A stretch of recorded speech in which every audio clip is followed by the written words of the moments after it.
Tonight's lineup card exchange is presented by the UPS Store, the official printing partner for the High Point Rockers. With 22 locations in the Triad, the UPS Store is your one-stop shop for all your printing needs. The UPS Store, we're more than just shipping. There's a saying on some T-shirts that say "Real men wear pink," and the High Point Rockers are decked out in pink today as the Rockers and the York Revolution set for Game 2 of a three-game series this weekend. Good evening. I'm Kendrick Fruits along with Kevin McMahon as we're getting set for pink in the point as the High Point Rockers and Wake Forest Baptist Medical set for tonight's game. Some fundraising events for breast cancer research and awareness, and we get set. Lots of exciting things, lots of busy people here at the ballpark tonight. Yeah, a lot going on, even though with the rain and the clouds kind of in the area. Unlike last night, I don't think we're going to be doing as much weather watching. I think we should be able to get it in tonight. It is cold. I say this with 100% certainty that today's game is the coldest day that the Rockers have played a game in BB&T Point. I think this will be the coldest game they've played. Maybe not on the temperature dial, even though I'm pretty sure it is. It's in the mid-60s. We don't keep a running tab of the temperature. But it is chilly out there. It feels like a high school football game weather. It does not feel like August baseball weather. But it does have the weather that you associate baseball when it comes to a pennant chase, when it comes to that playoff race. And the Rockers are certainly in one right now.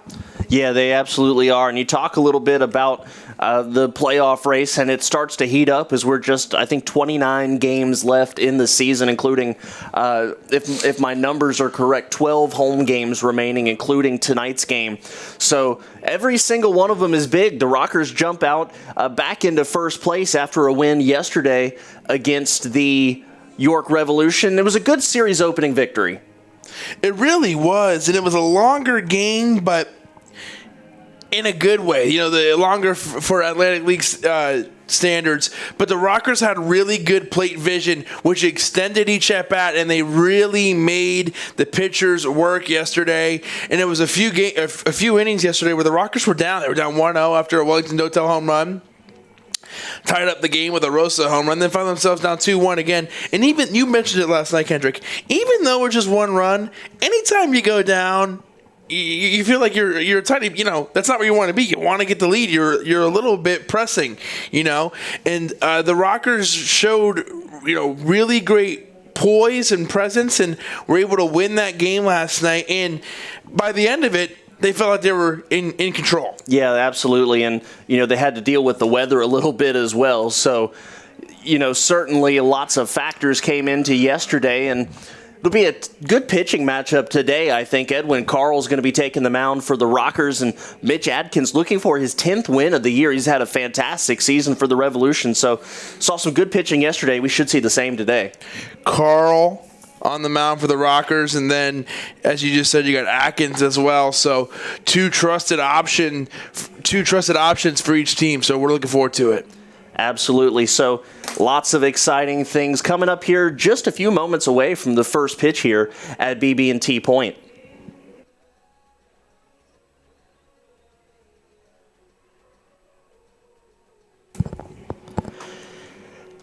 The great Casey Stengel once said there are three things that can happen in a baseball game. You can win, you can lose, or it might rain. All three things were a possibility yesterday. All three things, to some extent, a possibility again tonight. Good evening. I'm Kendrick Fruits along with Kevin McMahon. Thank you for joining us on My 48, YouTube, and Spreaker for tonight's edition of High Point Rockers Baseball. The Rockers taking on the York Revolution in the middle of a three-game set. The Rockers won game one yesterday, and they look to win the series tonight. And Kevin, this is a team that it's been back and forth a lot here in the month of August, but the Rockers back into first place after last night's win. Yeah, that felt like a big win last night for the High Point Rockers, and That was one they absolutely needed to have. And now you put yourself in the driver's seat when it comes to trying to win this series. That's what it's all about. You want to win series, especially at home. They have 2 chances to do so, and they could do that tonight. You win tonight, you put yourself in a good spot to sweep. A Ducks loss last night put the Rockers in first place. And this is just a High Point Rocker team that seems very comfortable. They seem very confident in a good way. They're confident in their abilities. They're confident in each other. This is a really good York Revolution team. This is a tough stretch for the Rockers. They have the Revolution coming in, who are the number 1 team in the Freedom Division. And then you have the New Britain Bees coming in on the back end of this homestand. So it doesn't get any easier. You got to think about it one step at a time if you are the High Point Rockers. But so far, so good with 1 win. They'd love to get at least 1 more today or tomorrow. They'd love a sweep, but they want to win the series. Absolutely. Edwin Carl takes the mound today. His last game he pitched was on Monday, picked up a no decision in that one, went 5 2/3 innings and gave up 3 runs. But he's been pretty solid since returning from a little bit of time off for the High Point Rockers. And just recently we saw him pitch, 5 innings, and he struck out 12 in that one, tying the team's record for most strikeouts in a game. So Carl has certainly shown some dominating stuff at times, and you know, there's a little bit of misty conditions out there today, but he's hoping that'll play into his favor this afternoon. Carl's a guy who plays with a lot of enthusiasm, and he's always ready to go. And the Rockers are hoping for another good performance when it comes to pitching. They had a good one from Joe Van Meter yesterday. He went almost all the way through 7 yesterday and ended up picking up the win. And the Rockers are hoping for some more good pitching. They saw some great late-game pitching from Ryan Kelly. We got to talk to Jamie Keefe before the game, and we were talking to him, and I said, that really felt like a moment last night when Kelly got the save, and he agreed with me. He said that was definitely a moment, and you know, a big time save for the High Point Rockers. But Ryan Kelly came in last night. We'll have plenty of time to talk about it on the broadcast tonight. But he came in and faced 2, 3, 4, and 5, the most dangerous hitters in the lineup, and did a really good job. So the Rockers are in a really good spot, and they want to try to pick up another win tonight. Bubba Birdsong back with the Rockers on the coaching staff. Absolutely. You see the Rockers wearing their pink. It's pink in the point here today as we have breast cancer research fundraisers going on here tonight. But first, we'll send it down to the field for the national anthem, and then we have High Point Rockers baseball next. Oh, say, can you see by the dawn's early light what so proudly we held at the twilight's last gleaming, whose broad stripes and bright stars through the perilous fight o'er the ramparts we watched were so gallantly streaming, and the rockets' red glare, the bombs bursting in air, gave proof through the night that our flag was still there. Oh, say, does that star-spangled banner yet wave o'er the land of the free and the home of the brave?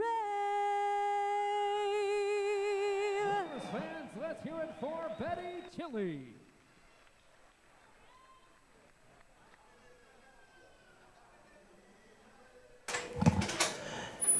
Edwin Carl adjusts his cap, puts on his glove, and steps up to the rubber for his warm-up pitches here this evening. It's the High Point Rockers and the York Revolution, Game 2 of a weekend series, Game 2 of a 6-game homestand for the High Point Rockers with a day off in the middle of it. It's like having halftime in the middle of your 6-game series. Kedrick Fruits, Kevin McMahon here with you at BB&T Point. Thanks for joining us on My 48, YouTube, and Spreaker.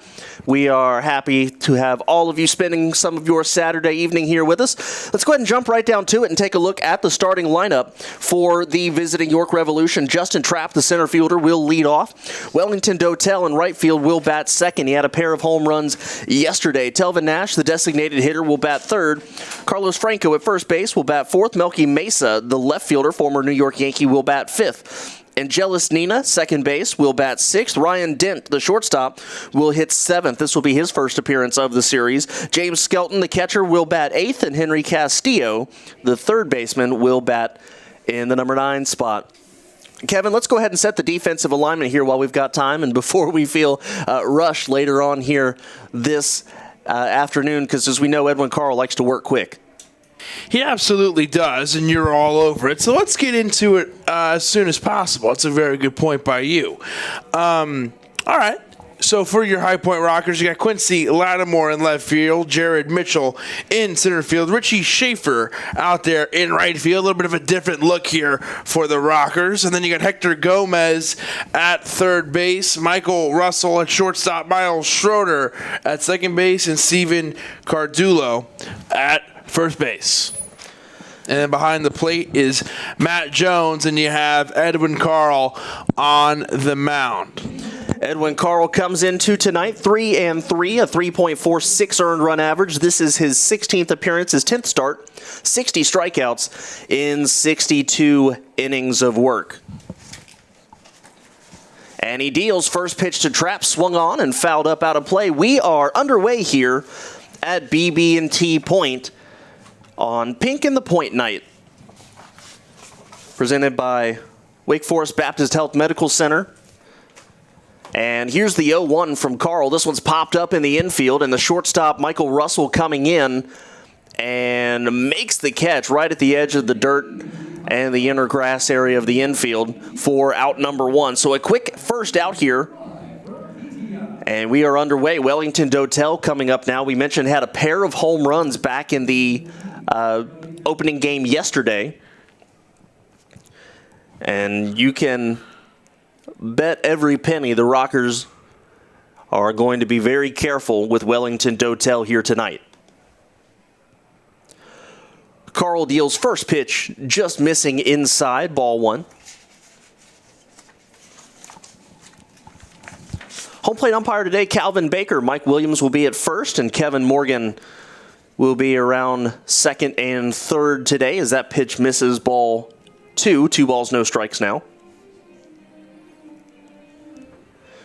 Talked a little bit about the overcast conditions. We've kind of been that way all afternoon into today. Luckily, the rain that we saw all morning has let up by now as that pitch misses down 3-0. Game time temperature is 61 degrees. Believe it or not, it's going to stay right around 60 all game long with about a consistent 20% chance of rain. Here's the 3-0 from Carl, and that misses inside, ball 4. So after picking out the first out on Justin Trapp, he walks Wellington Dotel, and if you're the Rockers, you'll take being careful to Dotel, especially after what he did to you yesterday. I was just going to say, may not be the end of the world walking Wellington Dotel. He was responsible for 2 out of the 3 runs yesterday that the York Revolution were able to score, both of those courtesy of solo home runs. So being extra careful with him is not the end of the world. Here's Telvin Nash, the league leader in home runs. First pitch to Nash in there, a called strike. 33 home runs, 79 RBIs, and a .303 average. Runner on first here with 1 out in the top of the first inning. We're just underway at BB&T Point at Pink in the Point night. And here's the pitch to Nash. That just stays away. 1 ball, 1 strike. About got ahead of myself there. I was keeping an eye on Wellington Dotel. He started leaning very badly right as Carl started to make his pitch, and it almost looked like he was about to take off, but then he decided not to. We'll keep a close eye on Dotel at first base. Here's the 1-1, and it stays down low. 2 balls and a strike now.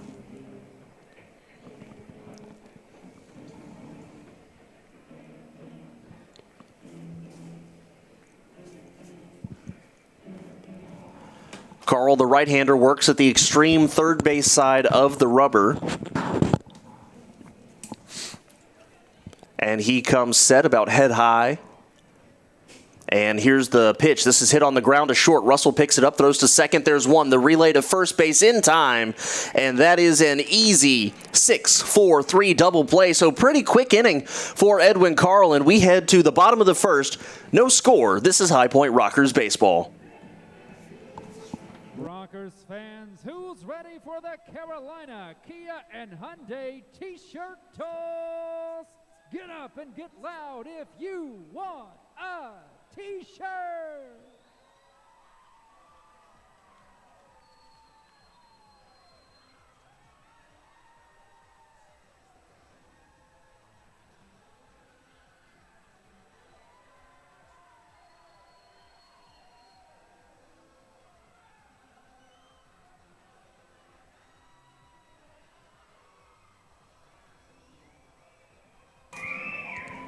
Bottom of the first inning, no score here at BB&T Point. Let's see the way your High Point Rockers have their lineup stacked here today. Steven Cardulo, the first baseman, leads off. Jared Mitchell will bat second. Hector Gomez will hit third. Quincy Lattimore will bat cleanup tonight.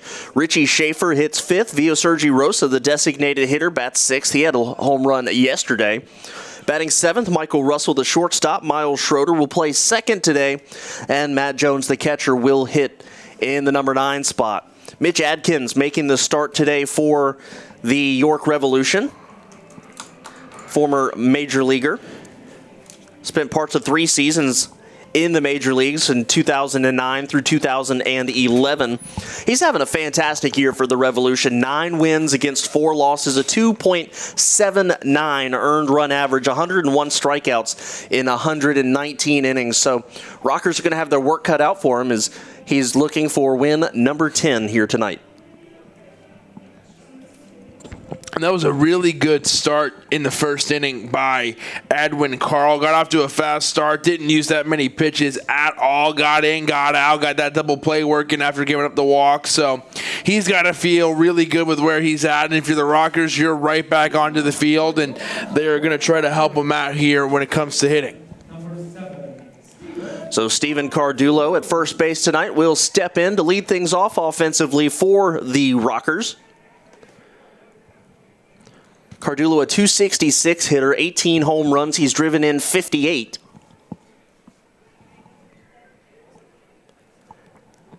Mitch Adkins, a right-handed pitcher, works from the first base side of the rubber. And here's the first pitch to Cardulo. Swinging, hits a high fly ball into right field. Drifting back is Dotel, and he makes the catch about 3 steps in front of the warning track. So 1 pitch, 1 out here in the bottom of the first inning, brings up Jared Mitchell. And that's one that maybe didn't start off as impressive off the bat. It was hit high, but it just kept going. And at a certain point, it felt like maybe it was going to leave the ballpark. It didn't there. Mitchell hitting 248, 7 home runs. He's driven in 40 in a split season campaign between the Skeeters and the Rockers. He takes first pitch down low, ball 1. And we were talking about it before the game. This feels like football weather, does it not? Absolutely does. And I know my high school, their football season opener was rained out yesterday, so they are playing tonight. And I bring up some footballs. There's a strike there. Jared Mitchell, a former LSU football player. Former national champion for LSU. I was watching College Game Day this morning. They were talking about Les Miles has won national championship. I was like, Jared Mitchell was on that team. That pitch down low to Mitchell, 2 balls and a strike.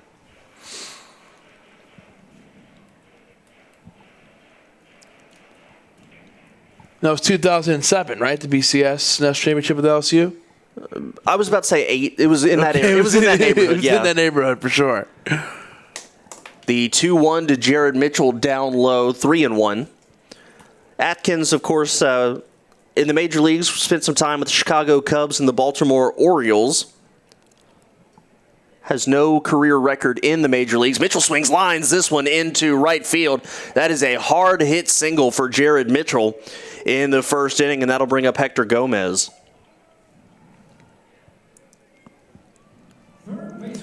Gomez has been one of the best hitters for the High Point Rockers in the month of August. Hitting over 300, 5 home runs, and 20 runs driven in. In fact, he now leads the team with 63 RBIs. And even though the Revolution got that first quick out, Rockers in business here. Gomez at the plate and a runner on. So we'll see Atkins work from the stretch for the first time tonight. First pitch to Gomez, a big swing. Just gets a piece of it. Count 0-1. We talked about it last night. Since we're on my 48, I'll bring it up again. This is a guy who's having one of the, I don't think you're going to be pretty hard-pressed to find a guy having it as hot in August as Hector Gomez. He'd be my vote for Atlantic League Player of the Month. That one in there for a strike, count 0-2. Mitch Atkins on the mound, familiar with the area here of High Point. He went to high school just near here, actually, in Northeast Guilford.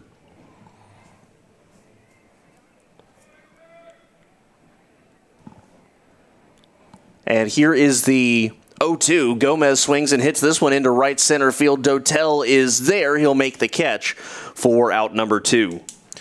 And that was a ball that was hit really hard. It just happened to be hit right at Wellington Dotel. That lands anywhere else in the field or hit anywhere else in the field, it's going to get down and be maybe enough to score. Mitchell was hit so hard. Well, he's got some conditions working against him. It's windy towards right field, and there is a little mist falling. If you look outside, nothing that's going to affect the conclusion of this game, but there is just enough mist where baseballs are going to be switched out regularly, and the dampness of the precipitation does weigh down on the baseball a little bit, and it hinders its travel. So we'll see a couple balls that look really good off the bat end up dying before they go out of the park as Lattimore swings and misses there for strike 1. 2 outs, but if you're Quincy Lattimore, you still have a man on, and this would be a big opportunity to strike first if you're the High Point Rockers. Adkins delivers the 0-1. Lattimore swings and lofts it up out of play back behind the plate. Count 0-2. And Kendrick brought it up last night. The Rockers have better statistics when they strike first, when they have to, right? Oh, it's absolutely night and day. Yeah. So, but even though last night that wasn't the case and they were still able to win. The 0-2 up and in to Lattimore. The count now 1-2. In fact, the Rockers are 40-19 when they score first. After last night, they improved to 24-30 when having to come from behind. As Atkins steps off the rubber, and we'll reset here. And talking about the comeback in general, this is a team that's very familiar with that. 9 walk-off wins in their inaugural season. Here's the 1-2 to Lattimore, and that stays down low. The count now 2-2. We are in the bottom of the first inning. No score between the first place High Point Rockers and the first place York Revolution. 2 division leaders squaring off here tonight. A check over on Mitchell at first base. He dives back in safely. Again, the Rockers wearing pink tonight. Pink in the point. These jerseys will be available for auction on the Live Source app, with funds going to breast cancer research. Lattimore fouls this one off, and the count is still 2-2. Even with the weather today, I think with such a great cause being displayed here at the ballpark, still a pretty healthy crowd here tonight. Absolutely. Looking around on the concourse, it was filling up, and a lot of folks are wearing their pink. I saw one guy who dyed his facial hair pink. Atkins checks over on Mitchell again. He's back in standing. Quincy Lattimore, the hitter, 19 home runs on the year. That is tied for the team lead with the man on deck, Richie Schaefer. As the race to 20 continues, who will be the first man to 20 in team history? Lattimore pops this one up a mile high. It's foul down the third base side. Will Castillo have a play? He will not, as he leans up against the netting but just watches the ball fall harmlessly in the stands. So we remain at 2-2. And that just got down foul. I thought that was going to be out number 3, but that maybe the conditions again there. That ball just kept traveling, and eventually landed out foul.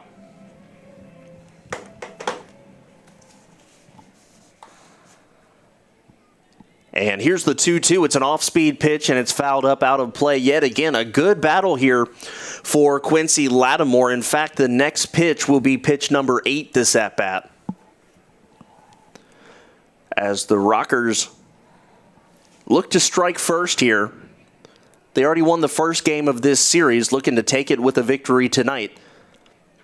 That one swung on, hit high in the air to center field, but not very deep, and settling under it as that ball starts to curl towards the right center field alleyway. It's going to be caught by the right fielder, Dotel, who makes all 3 catches this inning, so Jared Mitchell's single goes for naught. And we go to the top of the second, no score. This is High Point Rockers baseball.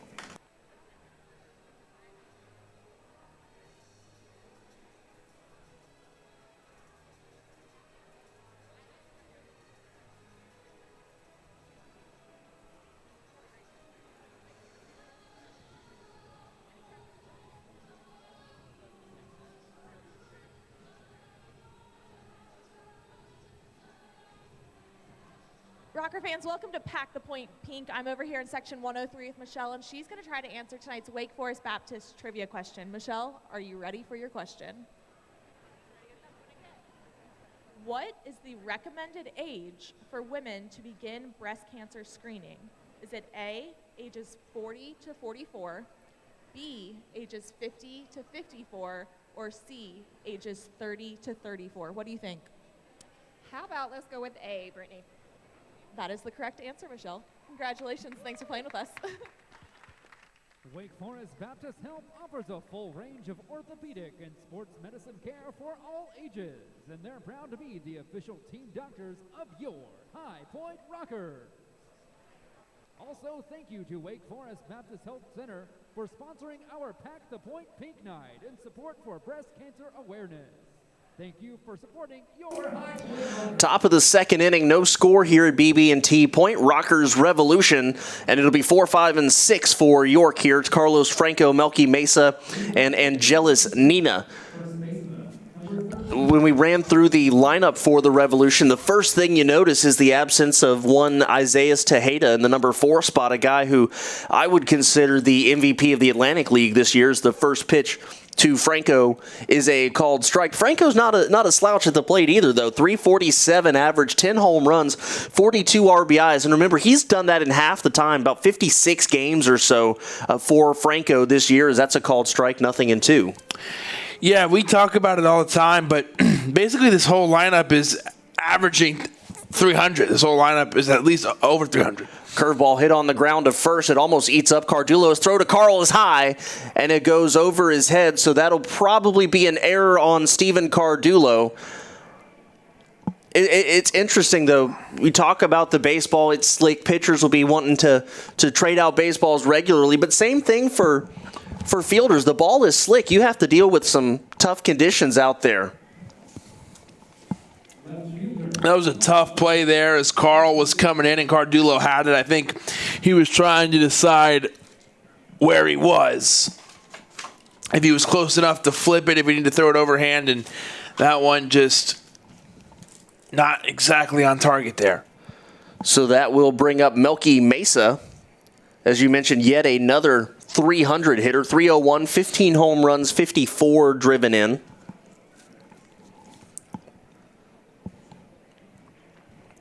And Carl comes set, ready to deliver. Mesa pops this one up down the right field side. It will get out of play.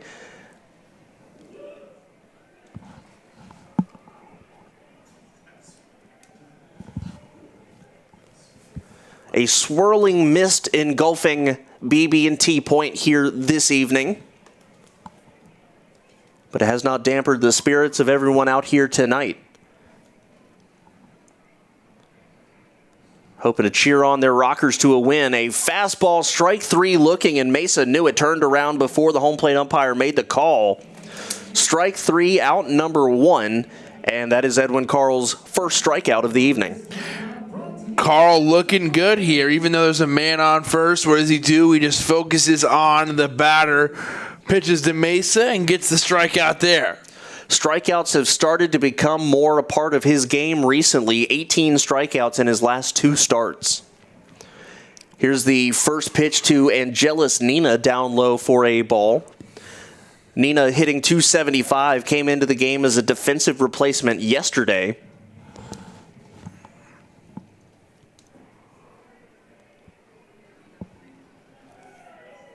making his first start of the series here today, though, as he reaches out and lines this one into right field. It's knocked down by Schaefer. And here, Nita's going to second. The throw is going to be not in time, and it's going to reach the third baseman, Hector Gomez. So good job by Schaefer to knock it down. He couldn't corral it after that, though. So Edwin Carl in a little bit of trouble with runners now on second and third with just one out in the inning. Schaefer was just doing everything he could to keep that ball from getting behind him, and he did a good job doing that. And then he just tried to get it in as quickly as he could. You got to give credit to Nina, who had his head up and was fully aware of the situation and made it over to second, while moving Franco over to third. So runners in scoring position here as 7 and 8 and 9 are still on their way. No outs here in this inning. Here's Ryan Dent, the shortstop, 293 hitter this year, 8 home runs, 38 driven in, and he takes ball 1. I'm sorry, 1 out in the inning at the strikeout with Melky Mesa. So there's 1 out in the inning. Carl set and delivers the 1-0. Off-speed pitch and a big hack there for Dent, comes up empty. But that's a big play in this inning. Nina gets over to second and takes away the opportunity to get that conventional double play with the man on first base not in play anymore. But an open bag there if you want to open that back up.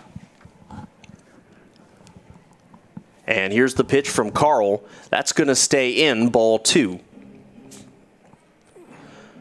We're giving that defensive alignment a little bit different look for the Rockers for the second day in a row. Again, Miles Schroeder getting the start at second base, and wondering why things are different. We'll tell you why. Here's the 2-1 first. And that is a called strike in the count 2-2. The Rockers placed Giovanni Alfonso on the injured list earlier today, so we're going to be missing his services for a while. But don't fret, Rockers fans. Gio will be joining us on the broadcast in just a couple of innings, so we'll have a chance to sit down with him later on, and looking forward to that for sure. Here is the 2-2 to Dent. It's an off-speed pitch in the dirt. Good block there by the catcher, Jones, but an easy take for Dent, and the count goes full. Yeah, definitely looking forward to having Giovanni Alfonso up here with us so he can help us, give us a little bit of his background, some of his information, his opinions on the game and everything, so his insight. So I'm really looking forward to it. The count is full. First base is open here in the top of the second of a scoreless tie as Carl deals. And that's going to stay low, ball 4. So the bases are loaded for the number 8 hitter, James Skelton. That was close right there, but it was ball 4. That'll put Dent on. And here comes Skelton. He can hit. Yeah, 300 hitter, 9 home runs. He's driven in 43.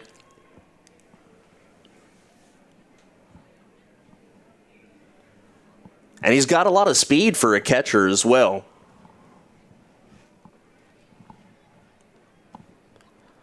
Carl having to work carefully with the bases loaded. First pitch to Skelton in there for a strike. You do bring back that double play, though, now with a man on first base. Really a man on every base. You could go conventional or otherwise here on a ground ball. I was just going to say, this is when you would love that ground ball.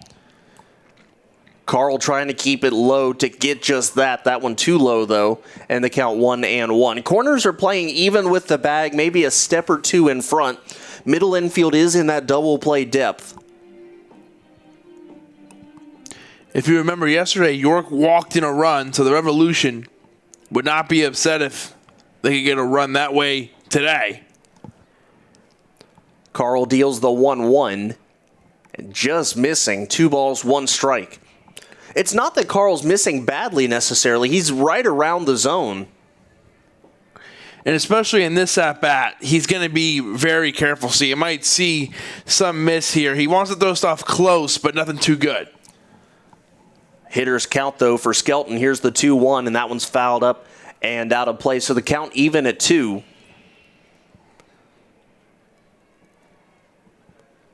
See if Carl wants to keep it low here. He'll either try to get Skelton to chase or try to get that ground ball to potentially allow him to escape the inning unscathed.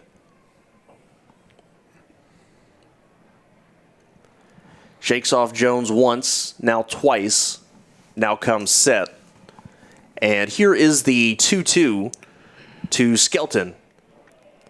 Strike three. They're going to call him at the knees.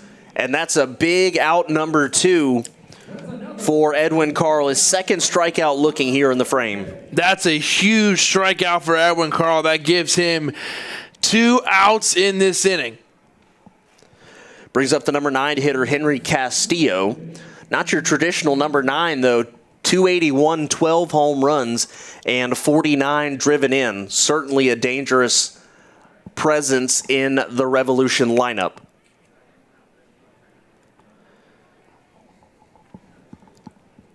Carl deals first pitch of the at-bat, swung on and hit foul down the first base side. And Edwin Carl hoping to get out of this inning without letting up a run. He's 1 out away from doing that here.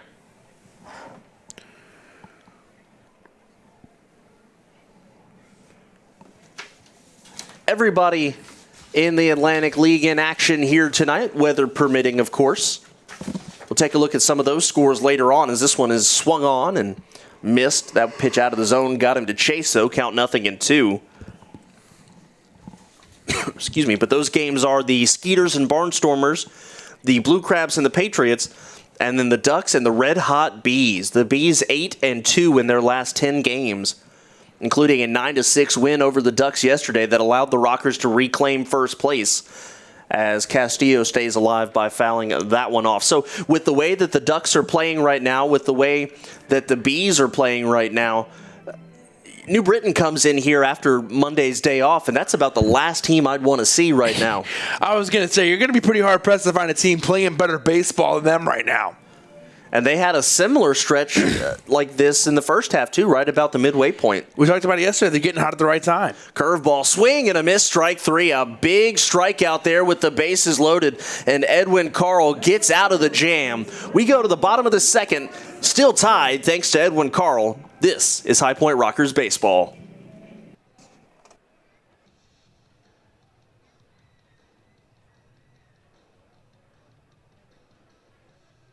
Fans, the Cricket Wireless Row of Honor, located in Section 104, is in recognition of the servicemen and women who put on the uniform of our armed forces and stand ready to defend a grateful nation. Included in these seats is our POW MIA seed, which will always remain unused in memory of those that have not come home. At this time, would you please rise if you are currently serving or have served in our armed forces and be recognized as our heroes of the game. We thank you for your service to our nation, and thank you to Cricket Wireless for sponsoring the Rockers Row of Honor.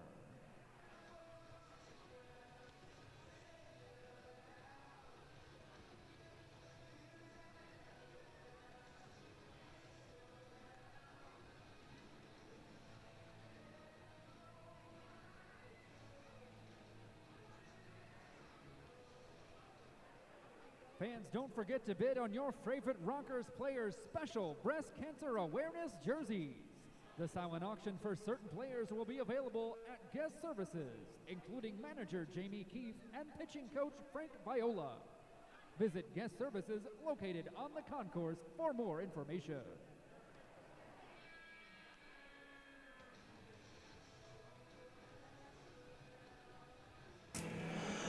Bottom of the second inning here at BB&T Point in a scoreless contest between your High Point Rockers and the York Revolution. High Point has 5, 6, and 7 coming up as they look to draw first blood. It's Richie Schaefer, Vio Sergi Rosa, and Michael Russell against Mitch Atkins, who is searching for win number 10 in this 2019 Atlantic League season.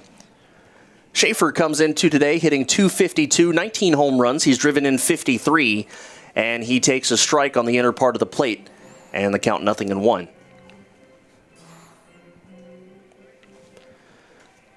Atkins deals, and Schaefer lays down a bunt. They weren't looking for that. Atkins slides, picks it up. The throw to first is wild. It goes off into the Rockers bullpen. Schaefer's heading over to second base, where he will make it standing up easily. Absolutely fantastic idea there for Richie Schaefer. The third baseman, Castillo, playing back, not expecting that at all. And the Rockers all of a sudden have the leadoff man at second base. And Schaefer's standing there on second base saying, that's exactly how I planned it to go. You got to take the chance there, and you got to give a lot of credit to Mitch Atkins, who went sliding in, showing off. A guy who I'm sure definitely played some position defensively as well, because he's looked very comfortable making that slide and the throw just a little bit too much on that one, and Schaefer able to cash in. And the first pitch to Vio Sergi Rosa, called strike. He homered yesterday, did Rosa, giving him 11 on the year. That play for Richie Schaefer is scored as a single, and he advances to second base on the throwing error. So one error apiece here in the second inning. Rosa swings and lofts a high fly ball into right field, not deep. Going back is the first baseman, Franco, who will make the catch in front of Wellington Dotel for out number 1. Michael Russell, the shortstop, comes up. One of the hottest hitters the Rockers have had since the All-Star break, hitting upwards of .345 since the... we can call it the Midsummer Classic, right? It's not the Midsummer Classic, but it's our version. It's a Midsummer Classic, yes. I'll give you that. But whichever way you slice it, he's been one of the hottest hitters in terms of average since that break point. And that took place in York. Here's the 3-18 hitter's first pitch. He takes down low for a ball, and they count 1-0. Rest of his numbers, 3 home runs. He's driven in 18. And he was a guy that manager Jamie Keefe singled out when we talked to him earlier today, as Russell fouls that one off. He said he's a guy that you can plug in 1 through 9 in the lineup and you'll get results.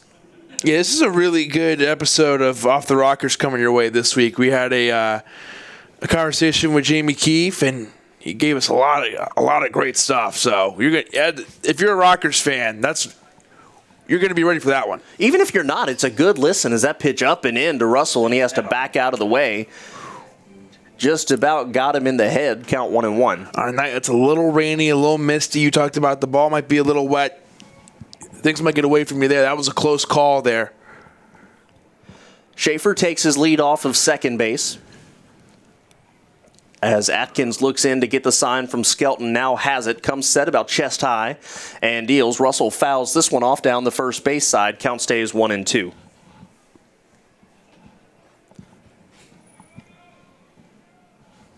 Check that, it is 2-2. It just depends on where you look here in the ballpark. At some spots it looks like it's misting a little harder than others, and you look around and maybe it doesn't look that bad. 2-2 to Russell, though, lines this one deep into left field. Going back and making the catch is the left fielder Melky Mesa. Again, that one looked good off the bat, but with the conditions and the wind blowing into right field a little bit, it just kind of dies once it spends a couple of seconds in the air. The inning got off to a hot start here, the bottom half of the second, with that Richie Schaefer bunt that he was able to use to get over to second base. But Atkins puts together 2 quick outs, and he is trying to get out of this inning, keep it scoreless. Miles Schroeder would love to change that. Schroeder playing second base tonight. We mentioned the Rockers having to shift around the infield with the absence of Giovanni Alfonso. We'll have him here with us in the next half inning. The first pitch to Schroeder misses away, ball 1. He's a .243 hitter, 8 home runs. He's driven in 40. And Schaefer taking his lead off of second again, representing what would be the first run of the ball game. A pitch, a strike on the inner portion of the plate, and the count 1-1. So pretty early on in this contest, just about 30 minutes in or so. We didn't quite start at 6:30. Say what? Kedrick Fruits, Kevin McMahon here with you on My 48, YouTube, and Spreaker. So thank you to everyone spending your Saturday evening with us. And here's the pitch to Schroeder. Again, a called strike on the inner part of the plate. Count goes to 1-2 as Atkins is 1 strike away from stranding Schaefer at second. Schroeder's a guy you like seeing up in this kind of spot. 243, 8 home runs, 40 RBIs. He's a guy who's confident in this position and can definitely hit Schaefer in. Atkins kicks and deals. Off-speed pitch, good block there by the catcher, Skelton.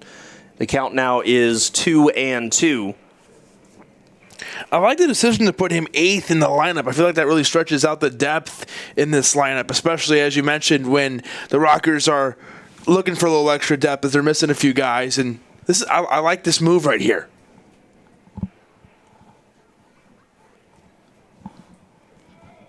Atkins comes set and delivers the 2-2. That's going to miss up and away. 3 balls, 2 strikes. First 3-ball count to a Rockers hitter today. This coming a day after they worked something in the neighborhood of 8 or 9 walks. I think it was 9.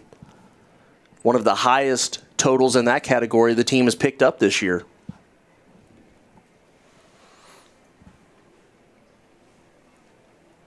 Atkins takes a long look in, and Schroeder had enough and asked for time and was given it.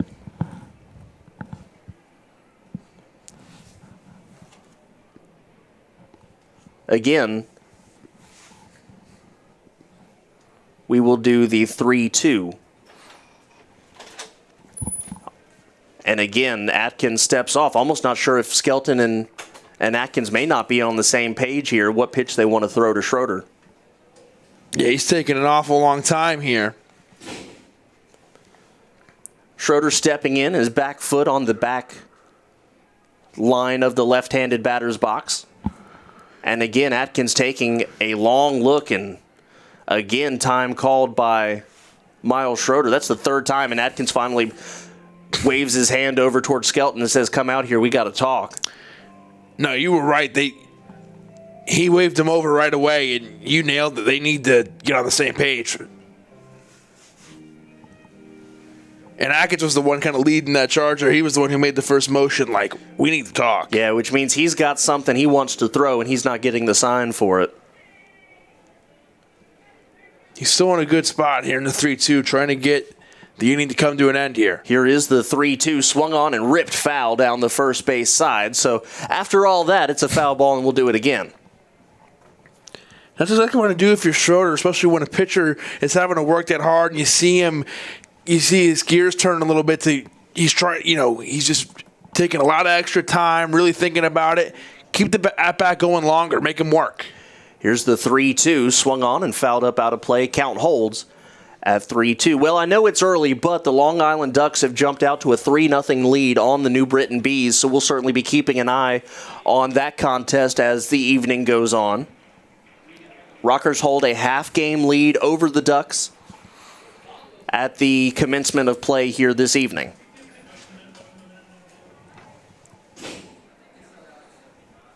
And Atkins comes set for another 3-2, and it's in the dirt. Ball 4. A good at-bat for Miles Schroeder to battle back from 1 and 2 to work a walk. So the Rockers now have runners on first and second, and the inning continues with the number 9 hitter, Matt Jones. Great job by Miles Schroeder. Another long at-bat there for a High Point Rocker, making the pitcher work, driving his pitch count up. He's already at 34 pitches here, as he's going to have to pitch to Matt Jones now, and runners on first and second. Matt Jones just a shade under the Mendoza line at 197, a pair of home runs, 16 runs driven in here in 2019. And the first pitch is a called strike about shoulder high, or so chest high, I should say. Count 0-1. Schaefer the runner at second, Schroeder the runner at first. And Atkins comes set, ready to deliver the 0-1. Here it is. And they're going to look down to first base and say that Matt Jones did not go around. And so the count 1-1 to the Rockers catcher.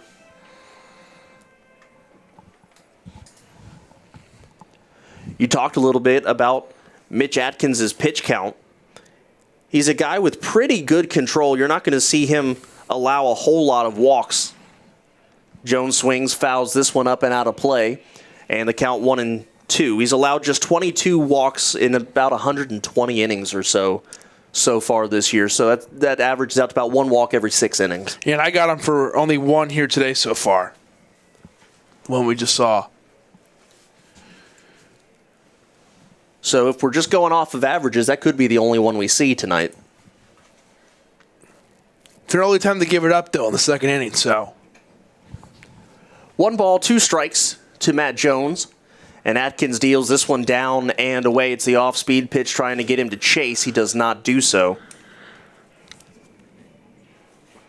And the Rockers have had pretty good vision all season long, but it feels like the last couple of weeks it's gotten really good. Very selective, very patient at the plate, absolutely.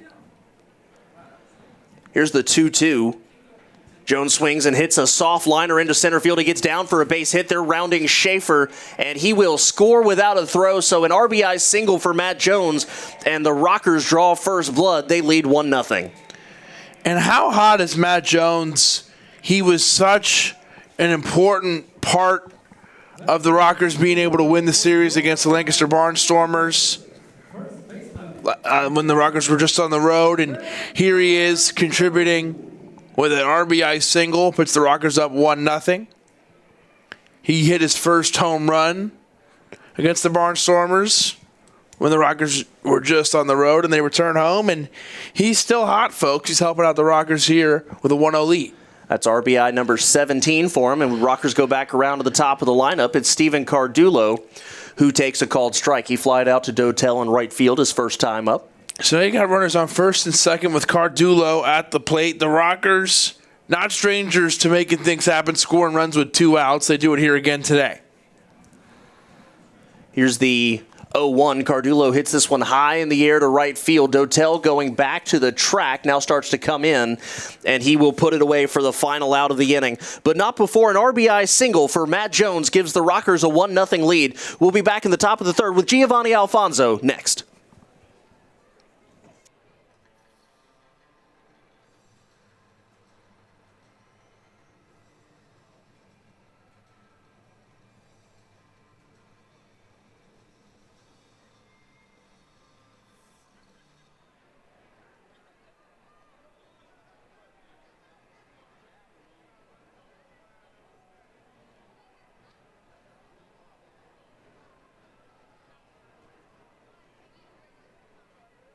The High Point Rockers would like to wish a special happy rockin' birthday to Jerry Smith. Happy birthday, Jerry. We'd also like to wish a happy 8th birthday to Elliot. Happy birthday, Elliot. We hope you both enjoy your time at today's game. We'd also like to welcome Charlotte Bullens, who is celebrating 10 years of being breast cancer free. Welcome, Charlotte.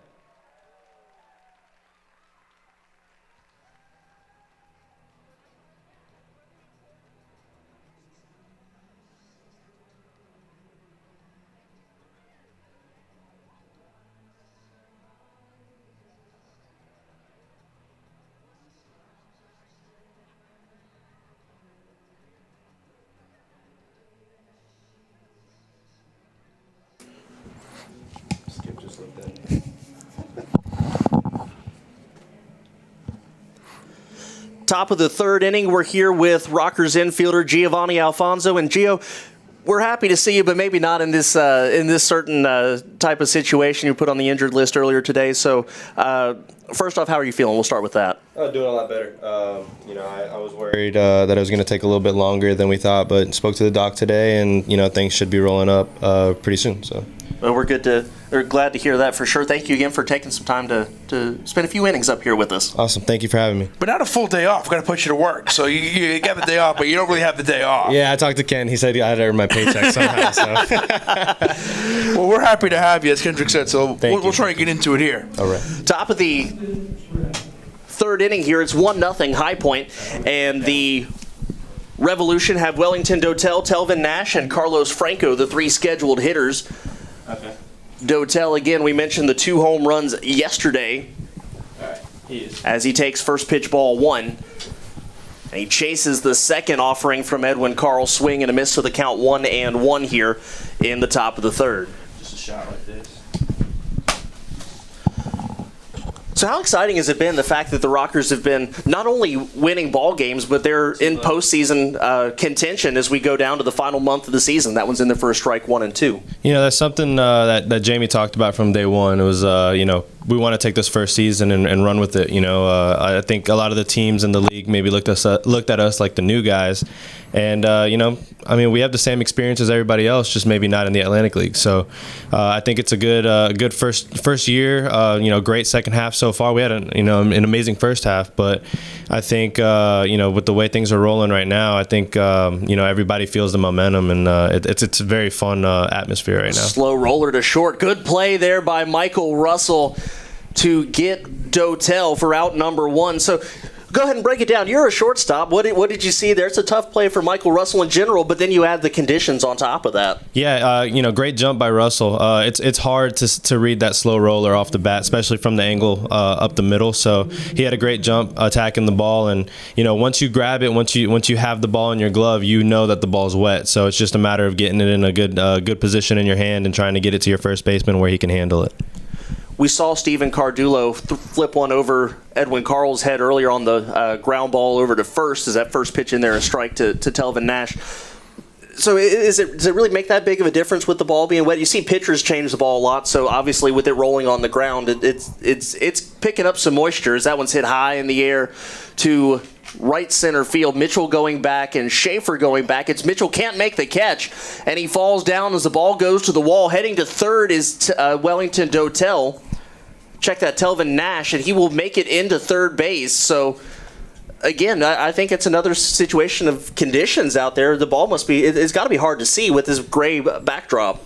Yeah, with the sky like this, and there's not many clouds over the field right now. We call it a high sky, and when the ball's up in the air like that, it's hard to see how high. The depth perception's kind of off, and then you gotta add the wind on top of it. It's circling. If you watch the flags, it started off going to right center earlier, and then it was coming in towards the dugout. So I'm sure the ball was just up there, just swirling. And then it's hitting the gap. That's on top of it. So you have Schaefer and Mitchell sprinting as hard as they can to try to get to it. So it's very hard to play with these conditions. First pitch hit on the ground up the middle for that's Carlos Franco. That's Nash there. Yeah, that is Nash? Okay. Yeah, that was Dotel the triple. I've gotten off. Oh, I see what I did. I got off on my scoring the last inning. And going back to that last play, as this is a single there for Nash, that's an RBI that brings in a tying run there in Dotel. Not only, like you said, it's in the gap, so not only is it tough, but both guys are trying to go for it. They're trying to figure out who has it. Mm-hmm. And that was good base running by Dotel on that play as well. And then you have a really powerful hitter in Telvin Nash, and he's able to cash in there and get the revolution to tie it up here. First pitch to Franco is a called strike. I have my scoreboard fixed now, or my scorebook fixed. I got off last inning. It's amazing how just making one little error like that can go a long way. We trust you. So the official scorekeeping is that pitch down low and the count is 1-1. Is that's an error on Jared Mitchell, so it's an unearned run. Dotel reaches on the E8, and again, an unearned run on the RBI single by Telvin Nash. 1 ball, 1 strike, tie ball game here in the third inning. This one's a weak chopper down the first base side. It's foul. Matt Jones will grab it, count 1-2. We've seen a couple of times this year a foul ball that's gone foul by a couple of feet and just starts to roll back. It's worked in the Rockers' favor once or twice. Yeah, we had one inning. I think we did it like 2 or 3 times for a run. So we're not complaining about it. But yeah, you practice. Be real. You practice that here? No chance at all. Yeah, the turf plays as carpet sometimes, and it just kind of doesn't stay true to how the ball's really rolling. It just kind of does what it wants. So, especially on defense, you got to be on your toes. Here is the 1-2 to Franco. It's a curveball swung on and just got a piece of it. Fouls it back to the Rocker dugout. Count stays 1-2. In your career, is this the most you've ever played on turf in a single season? Yes. In college, I played, we played Wake Forest. We played, I think Maryland had turf also, but I never had a turf field as a home field, so this is definitely the most I've ever played on it. And not only that, but the base path's turf as well. Usually you see maybe turf where the grass would be, but then it's still usually dirt as that one's down low. Good block there by Matt Jones. Counts 2-2. Yeah, and we've gotten used to it, but I think days like this where it's raining, drizzling a little bit, that's when everyone's kind of uncomfortable, stepping around the bases. You're kind of slipping a little bit. You can feel your cleats slipping, but sliding, you got to slide about 10 feet before you normally would, so days like this, the ball skids on ground balls and stuff like that. But besides that, I think we've all been pretty used to the turf. Here's the 2-2 from Carl. Swung on, and that's chopped on the ground to short. Russell's got to charge in. Looks over at second, but the only play is to first in time for out number 2. So Nash moves over to second, but Michael Russell picks up out number 2 here in the third inning. Another good play by Russell there, a guy who is used to playing second base, but at shortstop tonight, and did a good job of checking the guy back as well. Well, Gio, you would know the Rockers get some good fielding from their shortstops here. I made the comment the other day. I said if they gave out Gold Gloves and I was allowed to vote, Giovanni Alfonso gets my vote for Gold Glove at shortstop in this league. Well, thank you. I appreciate that. I really do. Here's Melky Mesa, takes down and away ball 1, the former New York Yankee. You'd get mine too. Here's the bad news: we don't get to vote. That's what's unfortunate. I think we can make a few phone calls and see who we need to talk to, because that'd be a great award. This one hit on the ground to third. Hector Gomez picks it up. The throw on to first is low, but it's picked up there by Steven Cardulo, and that's the final out of the inning. So we head to the bottom of the third. We're now tied at 1. More with Giovanni Alfonso coming up. This is High Point Rockers Baseball. And Wake Forest Baptist Health have partnered to recognize breast cancer survivors. At this time, we would like to ask breast cancer survivors to please stand. Please join us in showing support for these brave survivors joining us today. As a reminder, proceeds from today's game will benefit patients at Hayworth Cancer Center.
Bottom of the third inning, we are tied up at BB&T Point. Rockers 1, Revolution 1, and right now Mother Nature 0, so I guess that's a good thing. Kedrick Fruits, Kev McMahon, and Giovanni Alfonso here with you at BB&T Point. Thank you for joining us on My 48, YouTube, and Spreaker for another weekend edition of High Point Rockers Baseball. The Rockers a half game ahead of the Long Island Ducks in the standings.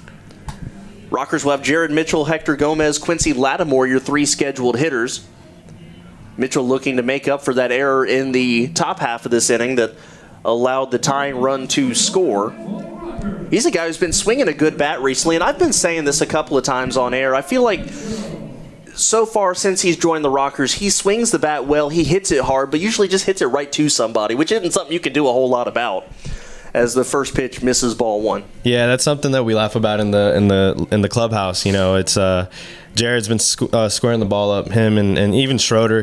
There's a couple guys that have just been hitting the ball right at people, and they're not getting anything to show for it in their average and their stats. But yeah, he's been swinging it since he's gotten here, and he's been a good addition to this team. Atkins will kick and deal. That one stays just down low, and the count 3 balls, no strikes here to Mitchell. And against the Barnstormers, he had a big home run. I think it was a grand slam, right? So that'll help out your average a little bit. Oh, yeah, absolutely. Yeah, that was he was actually going to come out of the game right after that at bat, just to give him some rest in his legs. And Skip told him, hey, you want this at bat? He goes, yeah. He goes up there, and Quincy was sitting right next to me, and Quincy goes, hit one so you can jog. And he actually did, but that ball's hit very well over to right field. And it is gone. Rockabye baseball, Jared Mitchell. That's all we had to do was talk about it. Home run number 8, and the Rockers take the lead right back. It's 2-1. That's awesome, especially after the error. That's such a good feeling is, getting the run back after you make an error for a run. So I feel happy for Jared right there. And he's a guy that, former first-round draft pick, all the tools are there. It's just, waiting to put everything together and catch the breaks all at the same time. Yeah, unfortunately, injury has been, haunting his career. But, this year it looks like he's starting to get a little bit more healthy, and, Skip's doing a good job of taking care of him and his legs. Here's Hector Gomez, 293 hitter. And the first pitch from Atkins, a called strike. Gomez flied out to right field his first time. Well, I was about to say the wind was going out to right field earlier. I'm not 100% sure what it's doing. The flags are kind of getting wrapped around the pole out there. Gomez swings, hits this one high in the air to right field, though. Dotel is racing towards the foul line, slows up, and makes the catch about 3 steps before the line for out number 1. I feel like it's safe to say most things are going out to right field right now.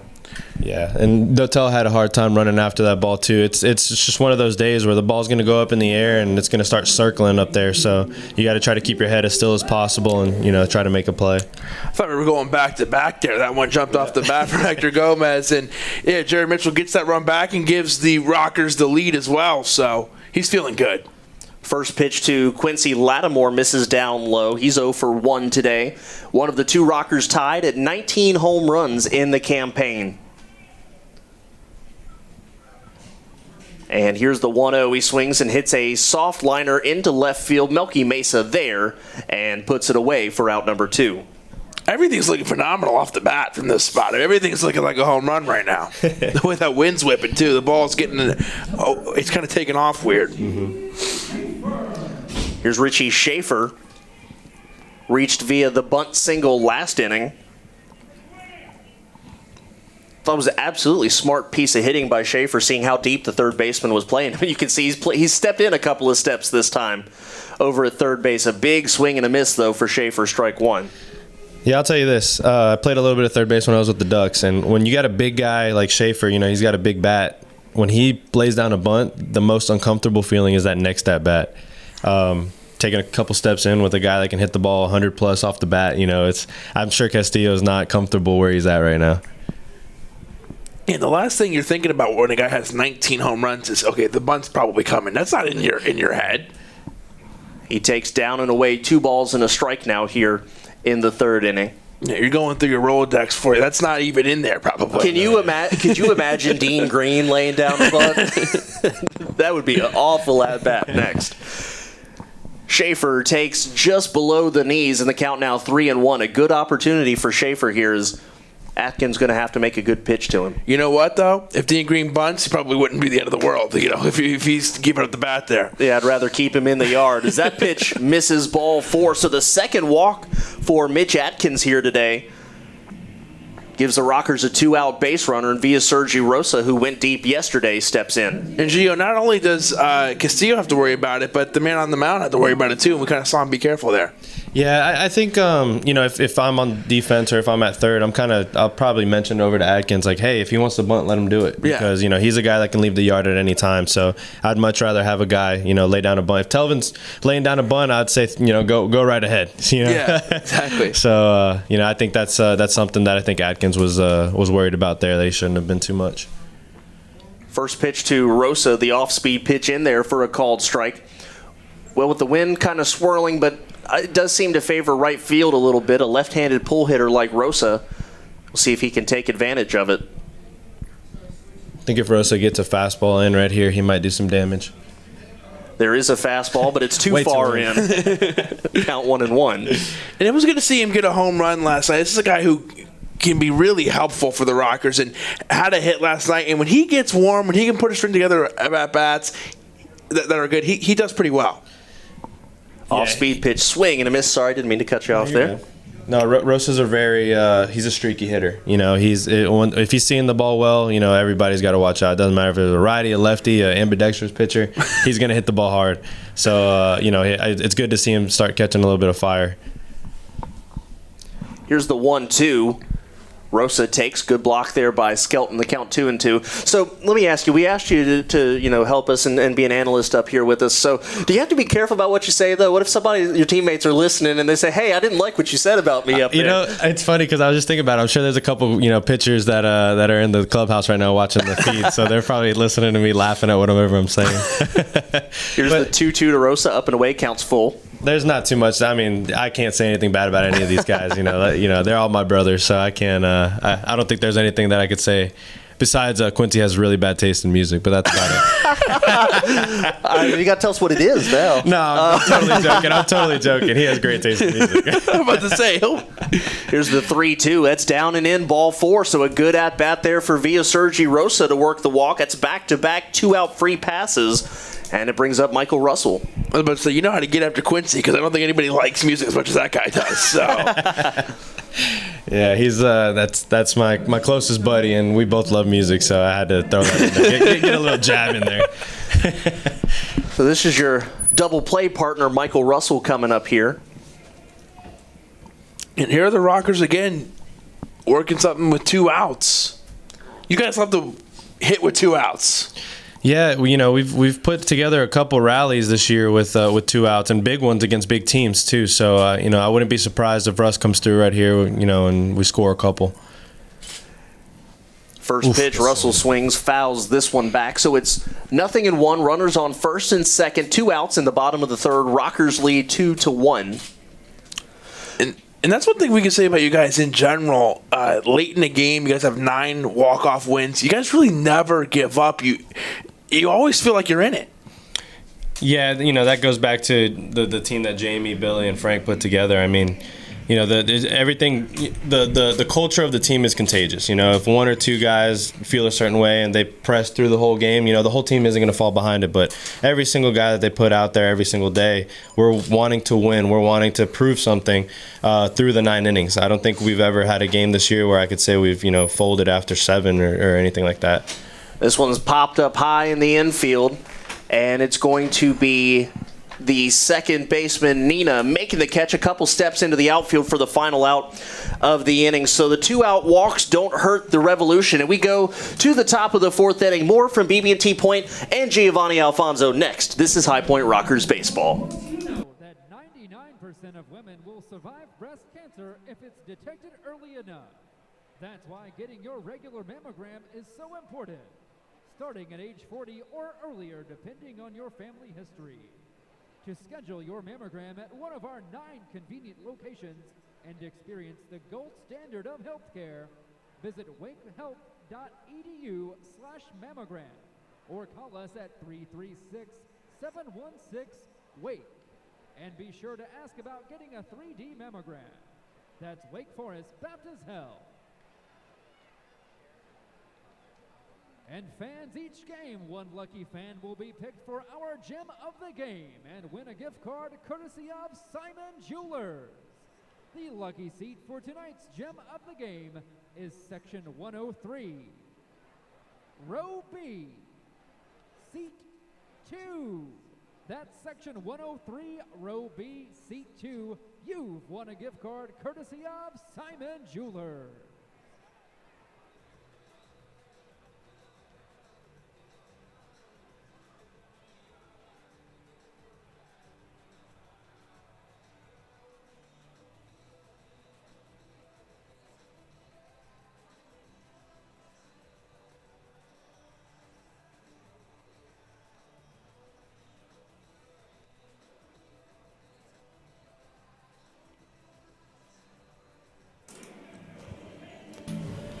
We'll take a look at the standings here as we go to the top of the 4th inning. Rockers with a 2-1 lead. Thank you for joining us on My48, YouTube, and Spreaker.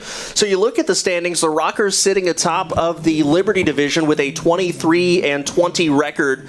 They have a half-game lead over the Long Island Ducks. These 2 teams fought down to the wire in the first half, and coming down, looks like it's going to come down to that again as Edwin Carl deals first pitch a strike. But then you look through the rest of the division, the New Britain Bees, red hot right now. They come into today at 19-21, but they've won 8 of their last 10 games. And then, of course, you look at the Freedom Division, you see the York Revolution on top of the Sugarland Skeeters. So you just see so many options as far as the way that the division winners could play out and the way that it opens things up for the wild card teams here in the second half. But right now, the Rockers sitting pretty on both of them, although just a half-game lead for the division. But first place is where you want to be because you put the pressure on the guys behind you.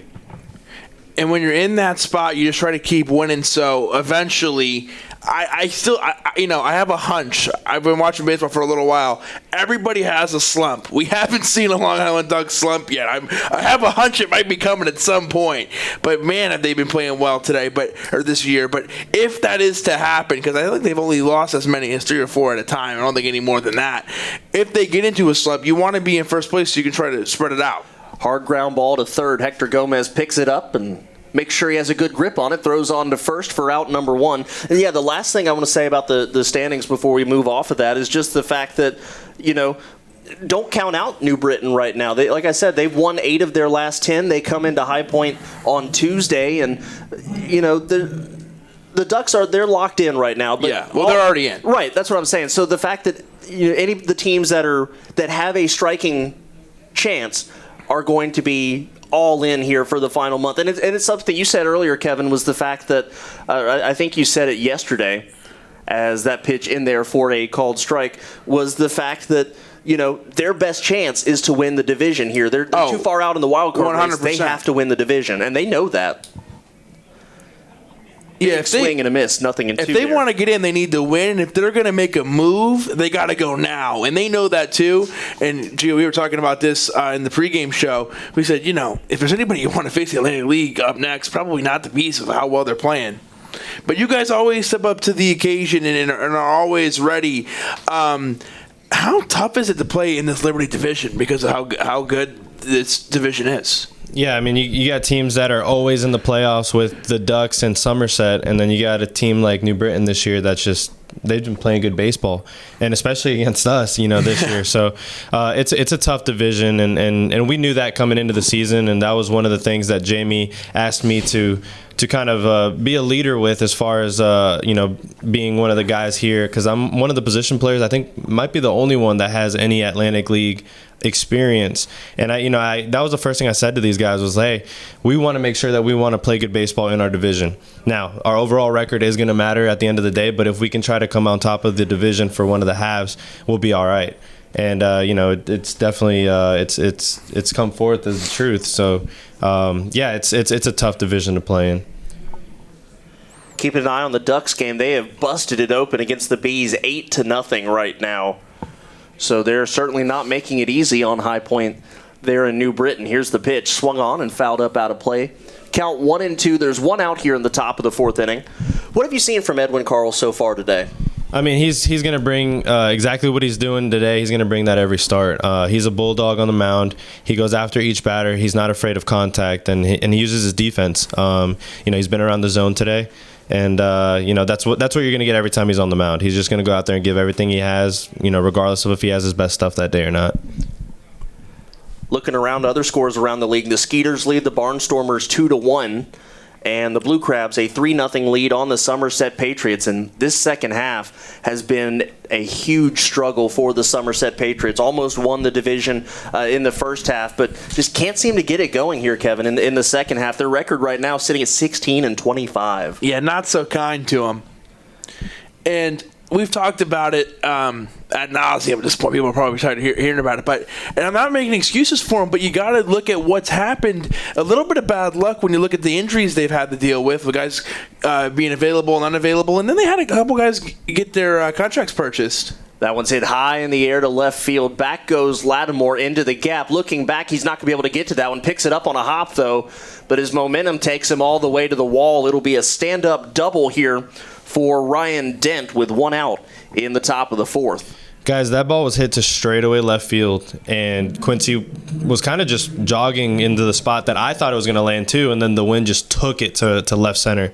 That was not a routine play at all, and really it should have just been a routine out. routine pop up to left, but I mean that ball took off to left center field. I was thinking the exact same thing. I saw where the ball was going, and it did not end up there at all. I was following the trajectory of that. And the flags are still not sure what to do either. So. Lattimore made a really good play on it because he basically he had his back to us, but I think it was basically barehanded, if not, and then he put his glove behind him. So I don't know if it was barehanded or between the legs or some combination of both, but he did a good job of keeping that ball in front of him because that can get away from you and roll, and then that can be, the difference between a double and a triple. First pitch to James Skelton misses down, ball one, as Carl's up over 60 pitches now here in the top of the fourth.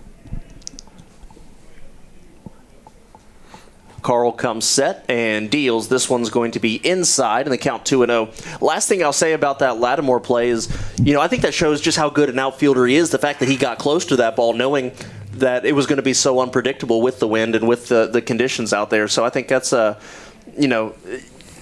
you don't score, hey, good try in the scorebooks, but it was a fantastic effort there by Lattimore. That's fouled off 2-1. And you look at the big picture here, if you're Edwin Carl, it's unfortunate. You wish you could have the out, but it's only one guy on. You still have an out. Yeah, he's not in your typical double play position at first base. He's over at second, but not the end of the world. We saw this guy, put together 2 strikeouts with the bases loaded already today, so he can deal with the pressure. He holds the set. Here's the 2-1 to Skelton. Big swing and a miss, count 2-2. Line score here in the top of the fourth, 1-3-1 for the Revolution, 2-4-2 for the Rockers. Again, 2 errors, kind of unusual for this High Point team, but you certainly have to take the weather into effect here today.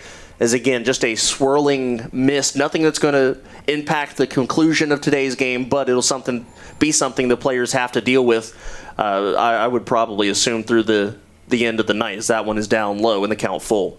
Yeah, and one of the colder games that's been played here at BB&T Point so far, I was saying in the pregame, probably the coldest game so far. And, in September and October, it's fine to have that conversation. It's August. I don't want to have that conversation right now, but that's what we're talking about. The game time temperature yesterday was 28 degrees warmer than first pitch today.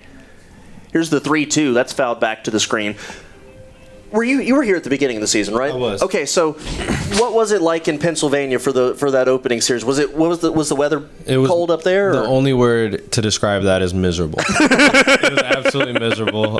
It was wet. It was cold. It was windy. The wind today is a day at the beach compared to how it was that day. I mean, I believe there was 5 errors amongst the 2 teams just on pop-ups, and I was one of them. And I take pride in, catching those balls in the air because those are the easy ones. But I made an error on a pop-up, and, the wind was just blowing like crazy that day, and it was freezing. So, in other words, people down there saying, hey, we've been through worse this year, right? Yeah, absolutely. Yeah. This is a walk in the park for York because they're used to that, being a little chilly up there. But not for us. I mean, even spring training for us was nice and warm. We didn't have to deal with any cold weather.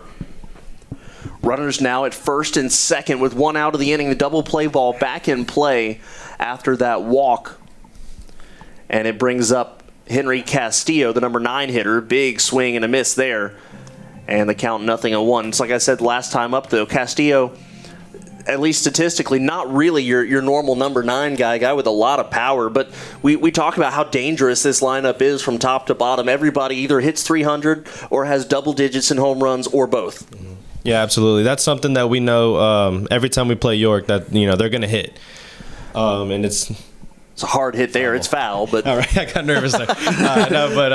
They're a good hitting team, and top to bottom, you have James Skelton hitting 8th. I believe he's hitting 300, and the guy walks a million times a year. I think he's tied for the walk record in the league. But you look at it, Ryan Dent hitting 7th. I mean, these are guys that can absolutely hit 1, 2, 3 in any lineup, with their 7, 8, 9. So they're a good hitting team, and that's something that we know going into these games. Big swing and a miss, strike 3 as Carl gets Castillo to chase, and that's Castillo's second strikeout of the game. And what a great pitch there by Carl to get Castillo to miss like that, because another guy, you look in this lineup, another great hitter. So to have him swing like that, you got to have good stuff coming.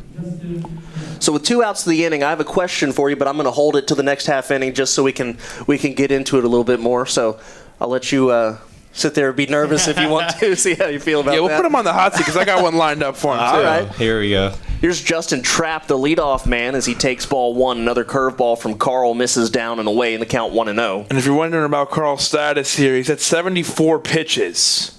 So, Gio Kendrick and I always like to play, will he or won't he come back out? How long will he go? So you can maybe help play that game with us. I'm going to say right now 5 2/3.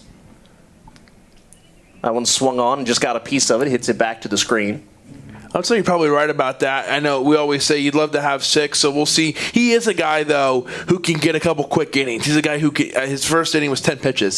So he's a guy who can put together those 8, 9, 10, 11 pitch innings, and that can change your status when it comes to distance. So he's a guy who's had to deal with a lot of stressful innings. He had the bases loaded, 2 guys on here, but he might be able to get out of it again. He did once. On the flip side, though, here's the 1-1. Boy. That one just missing inside. Carl wanted the call, didn't get it, so the count 2-1. But on the flip side, though, you talk about how dominant this Rockers bullpen is. It's kind of like, hey, get me through 5, and then we have a bunch of shutdown guys who can go the rest of the way. And Van Meter and Demasi went deep the last 2 nights, so... That one's a chopper over towards third. Gomez waits for it to take an extra hop, picks it up, throws on to first in time for the final out. So a couple of base runners here for the Revolution, but Edwin Carl shuts them down and doesn't let them score. We go to the bottom of the 4th inning. It's 2-1 High Point. This is High Point Rockers baseball. Rockers fans, who's ready for the Crescent 4 Dizzy Bat Race? Let's throw it on down to the field with Brittany. Thanks, Shane. I have cousins Mackenzie and Elle down here, and they're going to participate in tonight's Dizzy Bat Race. Girls, get those helmets on, and let's get ready. All right, on your mark, get set, spin. 1, 2, 3, 4, 5, 6, 7, 8, 9, 10.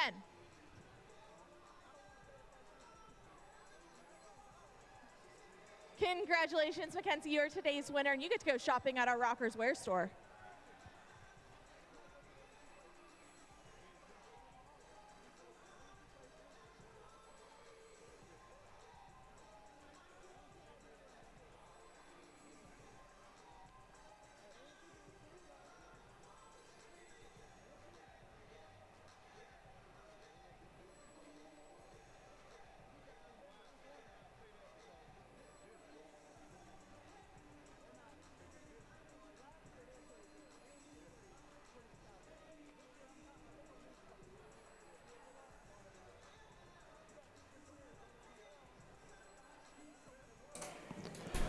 Bottom of the 4th inning here at BB&T Point. The Rockers have Miles Schroeder, Matt Jones, and Steven Cardulo, the 3 scheduled hitters, and they also have a 2-1 lead as we start to head into the middle stages of this game.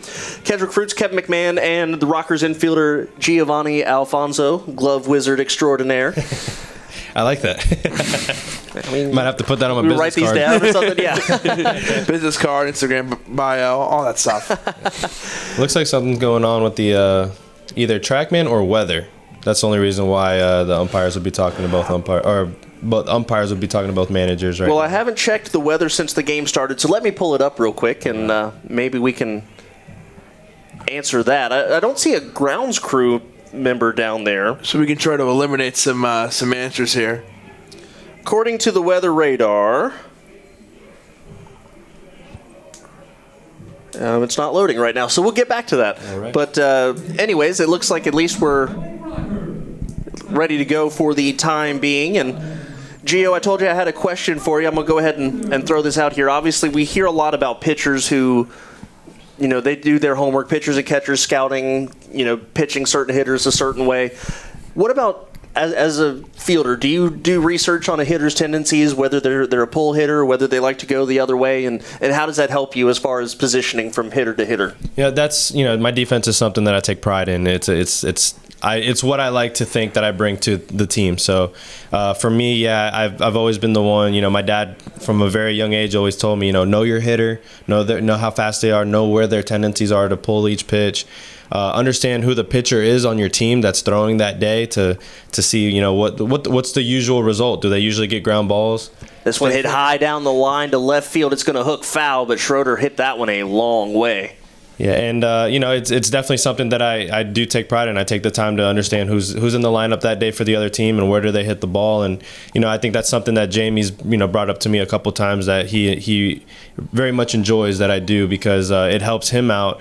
And not only am I worried about where I need to play, I bring, if Russ is playing second or Hector's playing third, I move them with me. So the infield's usually positioned on what I think's going on, and then Jamie, if he thinks, a guy should be over a couple more steps, he moves them himself.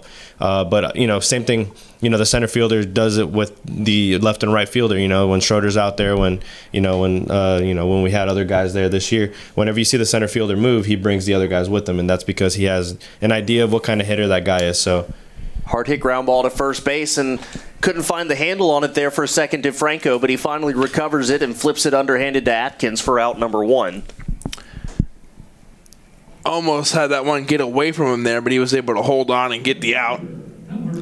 Here comes Matt Jones for the Rockers. I don't know if you saw this when Matt Jones was on deck just now. He was up here looking at you. I think he was. He wasn't laughing. He was smiling though.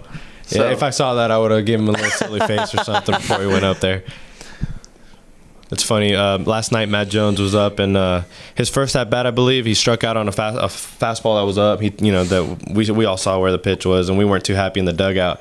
But going into his third at bat, I believe he walked. There was a fastball up that he took for a ball, but after he took the pitch, he stared at me, and I don't know why he locked eyes with me in the dugout, but he made the funniest face waiting for the umpire to say strike, and he didn't, fortunately. So. Jones's RBI single got the scoring started today for the Rockers. His 17th RBI of the year pushes him back over the 200 mark.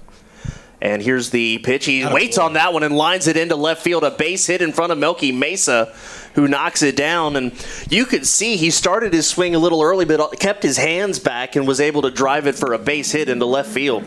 Yeah, he's been doing that. He's a great job at that lately. He's catching fire.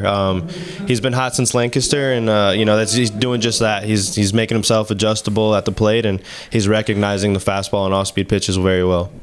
And we've been saying it for a long time. It can be any guy, any night on this High Point Rocker roster when it comes to a guy getting a big hit or having a big moment.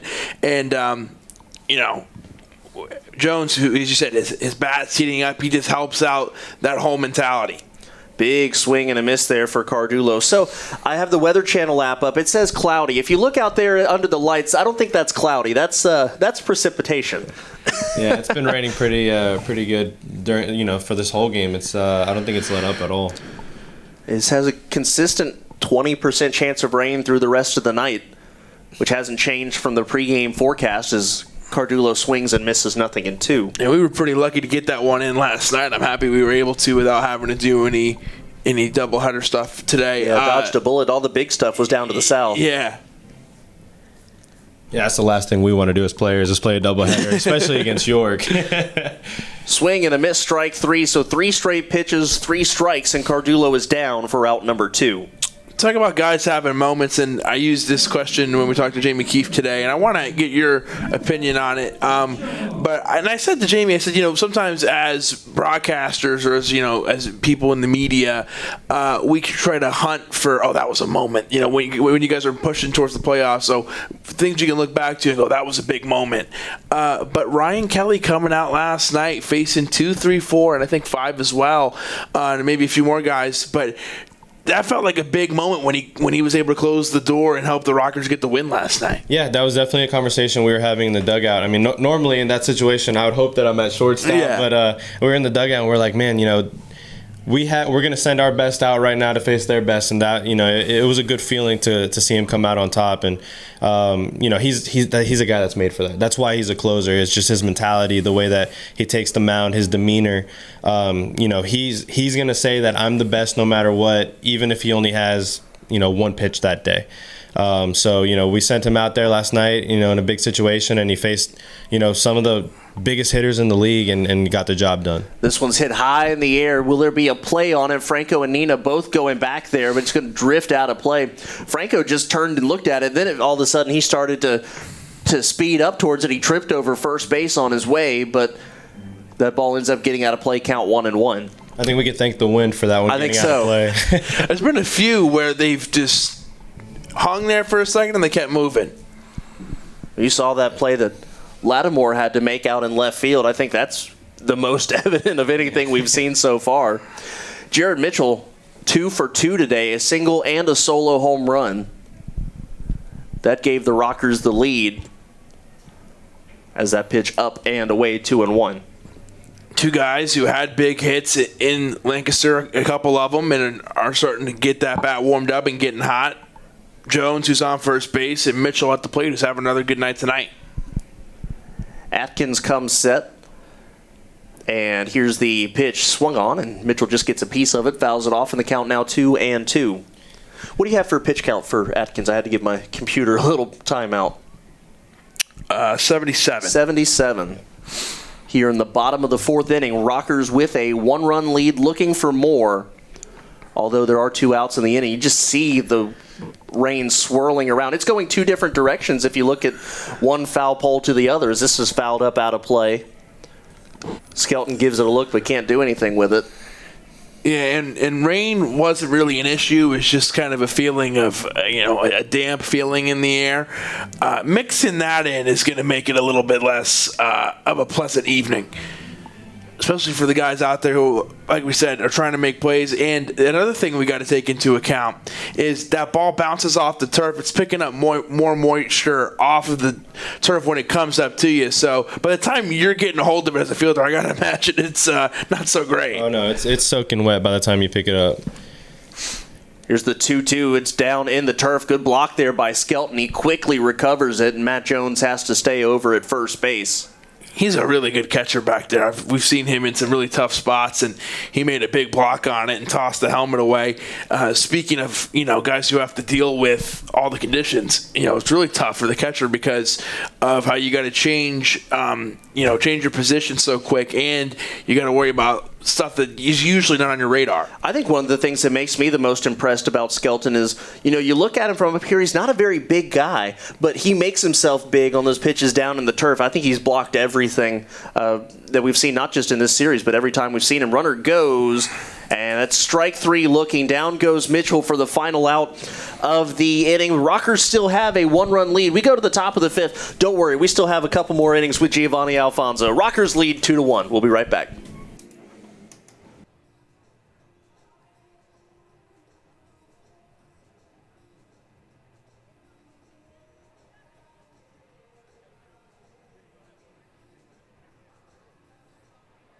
Ladies and gentlemen, Pack the Point Pink is sponsored by Wake Forest Baptist Health to raise awareness for breast cancer. The High Point Rockers are presenting a check for $2,500 from ticket proceeds from tonight's game. Additionally, proceeds from the 50-50 raffle, special jersey auction, and pink retail merchandise will go to the Hayworth Cancer Center Cancer Care Team. Thank you to Hayworth Cancer Center for all you do, and thank you for your support of the High Point Rockers.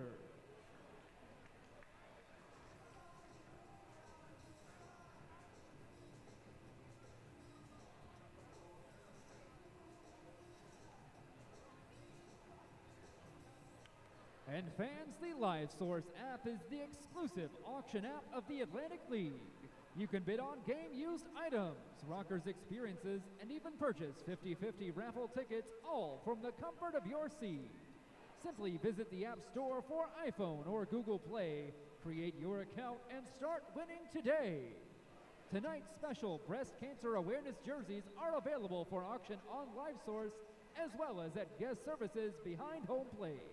All proceeds will go to benefit Hayworth Cancer Center. Top of the 5th inning here at BB&T Point. Rockers lead 2-1 here on My 48, YouTube, and Spreaker. Kendrick Fruits, Kevin McMahon, and Giovanni Alfonso here with you as the Revolution have Wellington, Dotel, Telvin, Nash, Carlos Franco. That's 2, 3, and 4. Subtext here is that's 3 dangerous hitters coming up to face Edwin Carl here in the 5th inning. Especially when you're getting to the later part of your outing, and even if he goes 1 or 2 more innings, this is still the later part of his outing. So this is the same position that Ryan Kelly was in last night. We saw how he was able to handle it.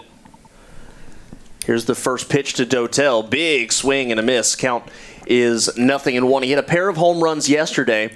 And, we've been talking about the rain. We talked about how far Quincy Lattimore had to go for that one play. It's starting to make me think maybe that happened to Jared Mitchell on the error he made a couple innings ago, too. I mean, we're looking at how quickly the wind is moving out there in right field. And I've got to think that play was a lot harder than it looked from up here as that pitch just misses to Dotel 1-1. Yeah, I mean, Mitch, traveled from straightaway center field all the way to right center and still missed the ball to the right field side of him. So the ball just probably kept taking off on him because of the wind. Here's the 1-1 to Dotel. That's down and away, and the count 2-1. I have a little fact on Wellington Dotel that I think you guys would appreciate. We're ready.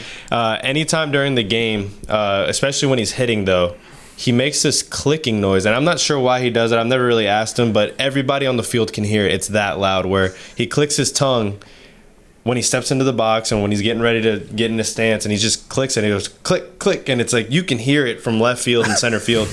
And when he catches a fly ball in the outfield, he does it as well, and he throws the ball in, and it's so loud. I've tried doing it. Guys on the team have tried doing it. It's I don't know how he creates his sound, but it's very loud.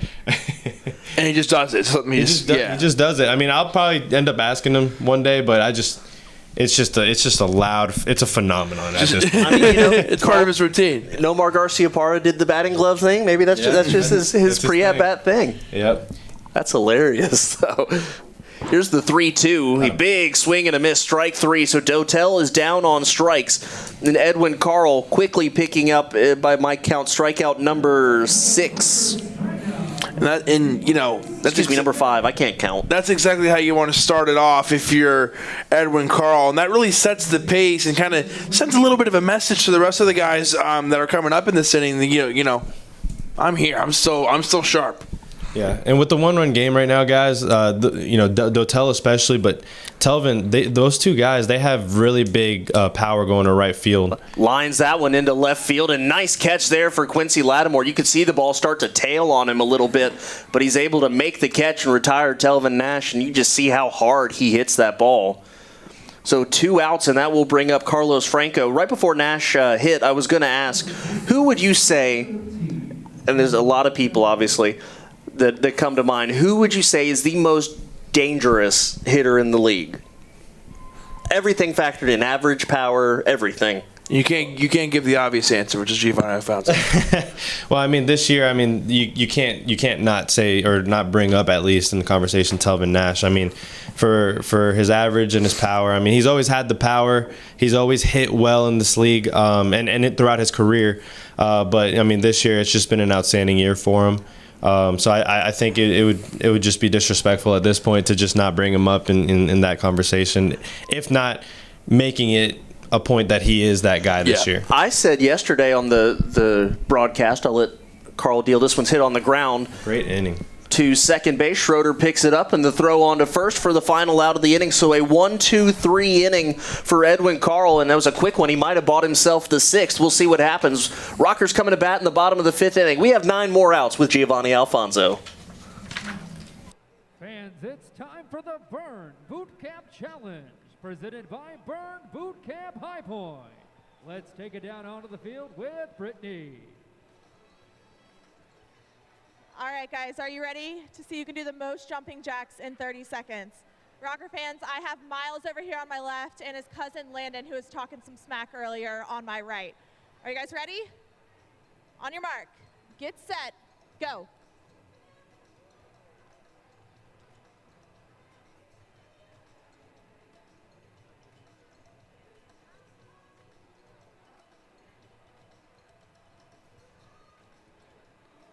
$15 seconds, you're halfway there.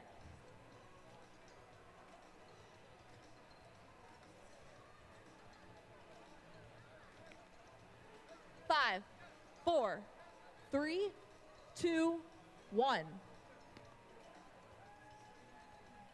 Congratulations, Landon. You are a winner by 1 jumping jack with a total of 48. You got a breath?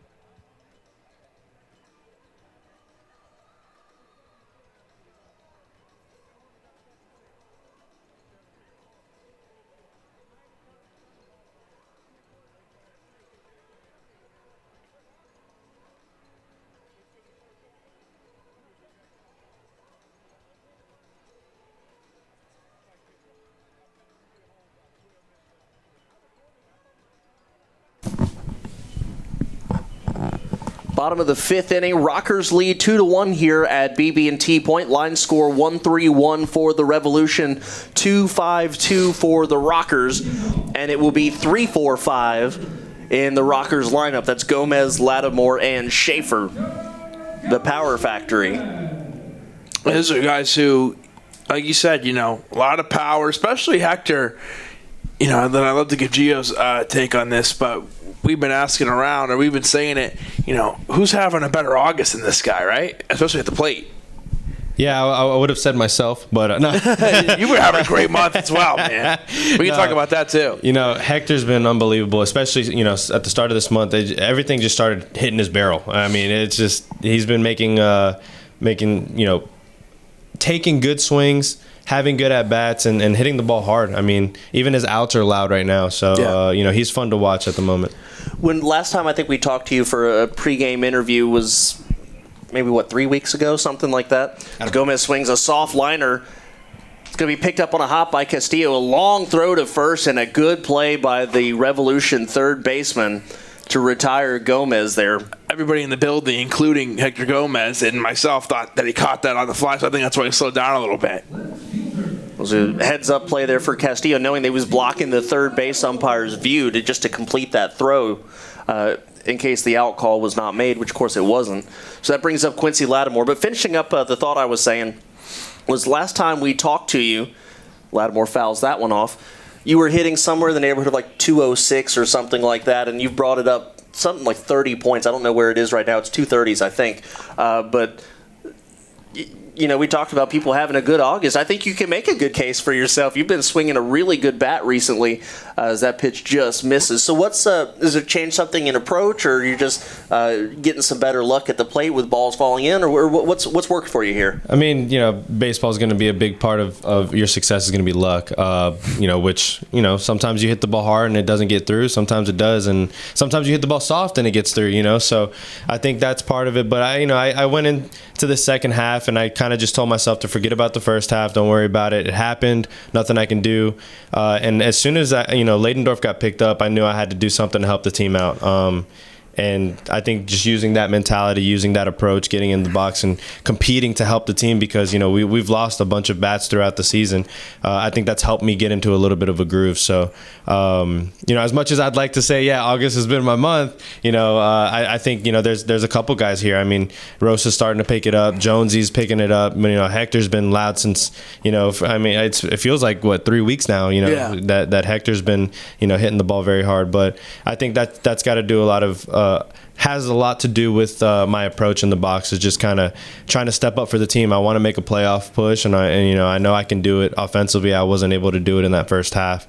So, obviously my glove's been there, thank God, but I wanted to bring my bat around, and, I think that mentality has just helped me out. The 1-2 to Lattimore. He swings and fouls a third consecutive pitch off, so the count stays at 1-2. Again, still driving Mitch Atkins' pitch count up, as the Rockers trying to build their 1-0 lead, or 1-run lead, I should say, into something a little more.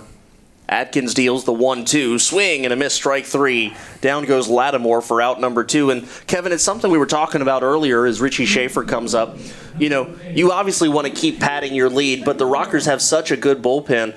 You want your starter to go deep into it, but you could tell Edwin, hey, give us 5 and we'll turn it over from there. And, of course, we're biased being New York Yankees fans, but it reminds me of a couple years ago where you could go Betances, Robertson, Chapman, just that same recipe over and over again. The Rockers have something similar where it doesn't matter what order of guys you put in. You get quality 6, 7, 8, 9 innings. Yeah, and the Yankees pitching right now has been suspect. So trust me, I'll take I'll take Bowden, Carl, Van Meter, Demasi, all those guys over who's in the over who's in the rotation for the Yankees right now. But yeah, except for maybe Paxton, he looked good yesterday. I still take Michael Bowden. 11 strikeouts in 6 innings. Yes, I agree. I'll still take Van Meter. But yeah, no, definitely, you definitely feel comfortable. But against the York Revolution, they're so good, and like Giovanni said, they have guys who and especially in a one-run game, one swing of the bat, they can tie this thing up.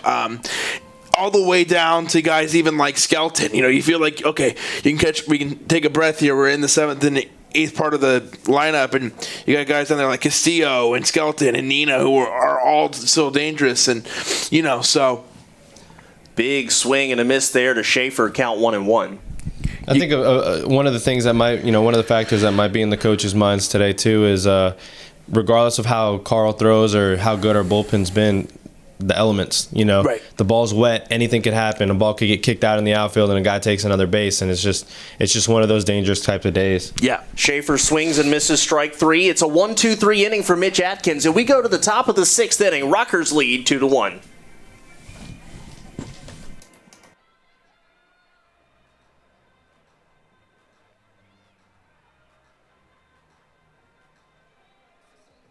The High Point Rockers would like to welcome the following groups to tonight's game.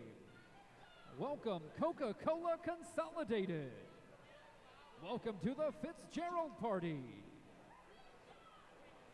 Welcome SEANC. Welcome to Transcontinental Packaging. And welcome to Real Men Wear Pink of the Triad.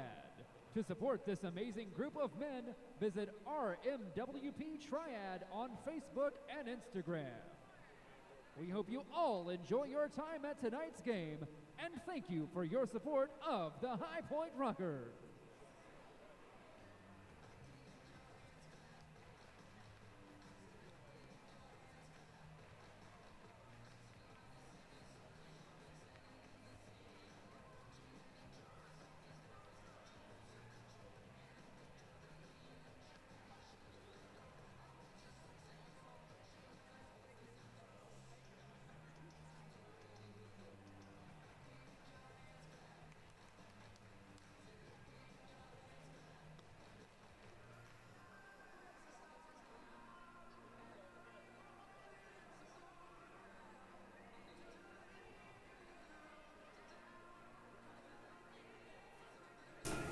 Top of the 6th inning, Rockers lead 2-1. Edwin Carl back out on the mound as the mist continues to swirl here, depending on where you look. It's either swirling or gusting. Kedrick Fruits, Kevin McMahon, and Giovanni Alfonso joins us for the 6th inning. One more frame here before we let him go back to his teammates, as this one's popped up high into shallow right field.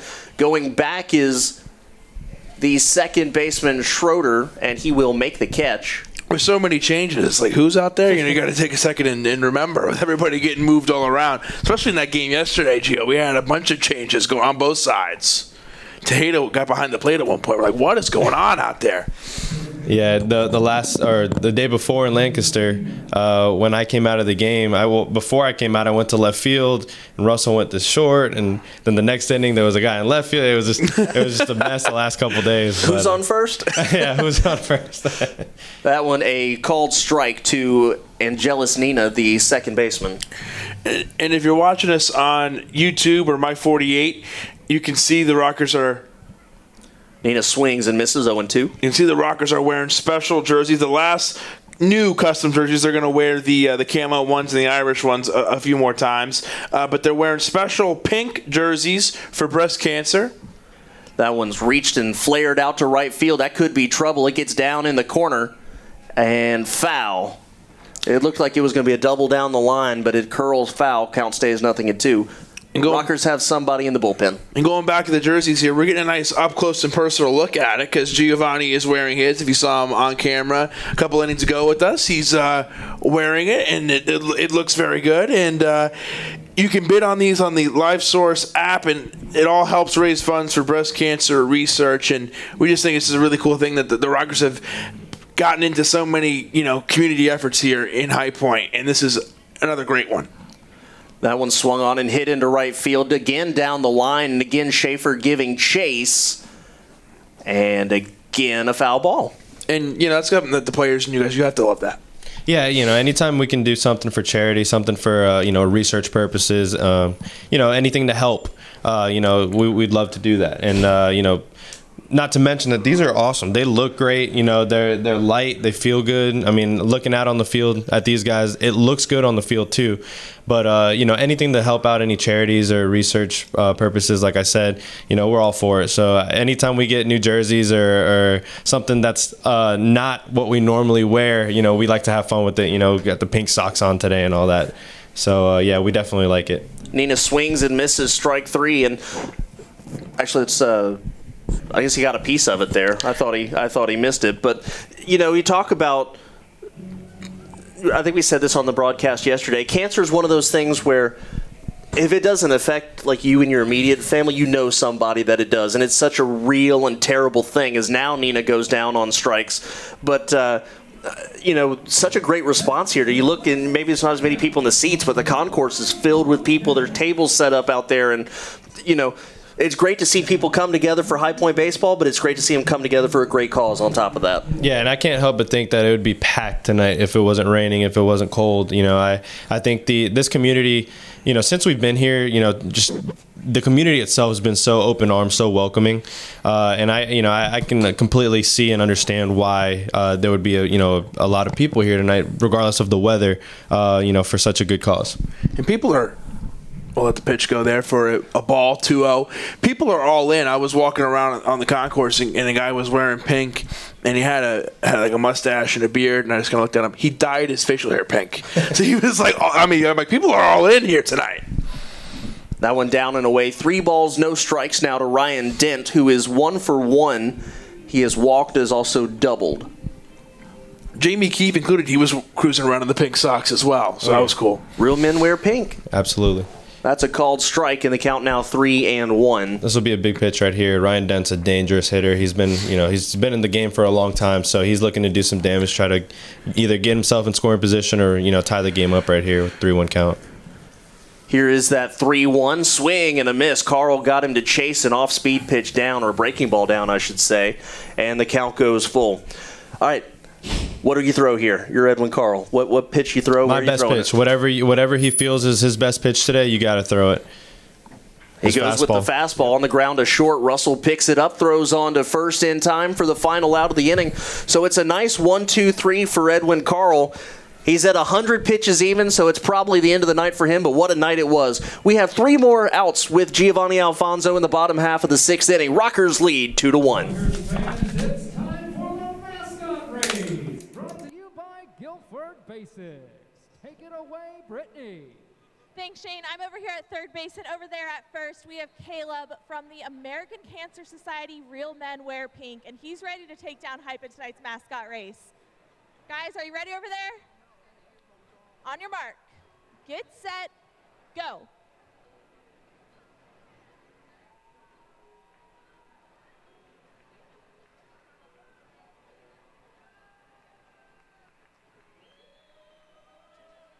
Congratulations, Caleb. You absolutely smoked hype in tonight's mascot race. For the 5 fun, easy, and free things you can do to help give all children in Guilford County a great start in life, visit guilfordbasics.org to learn more.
Bottom of the 6th inning, the Rockers lead 2-1 here at BB&T Point. And on My 48, YouTube and Spreaker, thank you for joining us through whichever avenue of baseball you have chosen for the evening. Mitch Adkins back out for the bottom of the 6th inning. We expect Edwin Carl's Knights probably through after 100 pitches, but we'll deal with that later as Adkins will deal to Rosa, Russell, and Schroeder. As the first pitch off speed to Rosa, high foul ball. Will it stay in play? Racing over is Mesa. Did he catch it? I'm not sure. I can't see very well down there. He did. He did make the catch in a long victory lap maybe for Melky Mesa for out number 1. Had to cover a lot of ground there. We're here again with Giovanni Alfonso here for the bottom half of the inning, and you know better than anybody that a high twisting pop-up is an adventure sometimes. Yeah, coming off of Rosa's bat, he's a lefty, so the ball's going to tail away from the field of play, and the wind caught, it kept it straight. That's the only reason why that ball was still playable for Mesa there, was because the wind pushed it back towards the line. So yeah, it was a great play on his behalf, and if you saw him running around after, that's because the turf's wet and it's hard to stop with those cleats. So he's trying to do everything he can not to hurt himself. Brings up Michael Russell, who is 0 for 2 tonight. Takes first pitch strike there. And, Gio, I want to ask you before we have to let you go. Matt Sergey came back after missing some extended time and looked pretty solid in his first return. He's making the start tomorrow. So what is his, I don't know if addition's the right word, re-addition, I guess, bring to this team as that one's fouled off, especially going down to the wire of pennant race? Yeah, so, we got the stretch coming, and we're looking to play playoff baseball. So any addition that's, a positive addition, like guys like Sergey that we know what he can bring to the table, it excited us, off the bat. So to see him coming in and getting himself ready, it, excited us in the clubhouse. But after watching his first outing out there and pitching the way that he did, it looked like he never left. So we're excited going into this last part of the season, trying to make a push for a playoff spot, and taking guys into battle with us like Sergey is it's a lot of momentum for us. Russell takes down 1 ball, 2 strikes here. I got to talk to him before the game, and we were talking about that, and I kind of compared it to when Quincy Lattimore came back when he left and came back. That one's lined foul. Went to Mexico and then came back, because I'm gonna, I'll expose my ignorance here. I don't know every available professional baseball player when it comes to free agency. So when we sign guys right away, there isn't an immediate excitement all the time because I don't have any reference. We knew what Quincy could do, so when we came back, we were really excited. Same thing goes for Sergey. Yeah, I think obviously we know what those guys bring to the table on the field, but what they bring in the clubhouse and in the dugout as well. I think that Quincy's. Anybody that meets Quincy for 2 seconds knows the type of personality he has, and same thing with Sergey. He's such a loving and positive guy. So bringing those guys back into our clubhouse and in our dugout, it's big not only for what they bring to the field, but just for the team chemistry as well. That one skips back to the backstop. 2 balls, 2 strikes now to Michael Russell with 1 out in the 6th inning. We'll go ahead and close actually, we'll wait till the Rockers officially go to the bullpen before we close the book on Carl, but it's a pretty good one. I do have somebody up in the pen right now. I believe it is a right-hander, but I cannot see for sure. I was going to say, only giving up 1 run in these kind of conditions in a night that is, uncharacteristically cold for August. It's a really good night. Russell lines this one into left field. That's going to go into the corner for extra bases unless Mesa can cut it off. He does, but Russell's heading into second nonetheless. It's a stand-up double here with 1 out in the top of the 6th inning. And we'll see at the bottom of the Rockers lineup can get things going here with Miles Schroeder coming up, who is 0 for 1 today with a walk. All right, so you guys asked me a bunch of questions today, so I get to ask one. Okay, sure. For the both of you. And I've asked this question before. I think I did on the podcast, but a lot of the season's gone by. Sure. So, favorite Rockers moment this year? I like to ask the broadcasters that because you guys are here and tuned in for every single pitch. So, favorite Rockers moment? Give you guys a couple minutes if you need to think about it. I got mine. All right. Can I ask a clarifying question? Yeah, absolutely. Okay, so that one's in there for a strike to Schroeder. So Kevin and I alternate games of play-by-play. So it was a favorite moment that we got to do personally, or just favorite call? Okay. Yeah, favorite call. I was about to say, because my first game here was July 2nd when Matt Jones hit the walk-off, but Kevin called that one. In fact, I was joking with him as that one swung on and missed, count 0-2. He got to do the first 4 or 5 walk-offs when I was here. I was like, when do I get to have one? But all right, I'll let you go first. I have to think, so I'll let you take yours first. Oh, mine is definitely, and I was going to say regardless, I mean, it probably did bump up to be my favorite because I was on the call for it. But definitely, I think July 5th, we'll let the pitch go there for a ball. The night where Joe Van Meter had like 10 or 11 strikeouts. Just a great game. It was a quick game against the Somerset Patriots. And Tyler Ladendorf, 9th inning, hits that home run to tie it. And then right behind him, here comes Quincy Lattimore with the walk-off solo home run. That was definitely my favorite moment.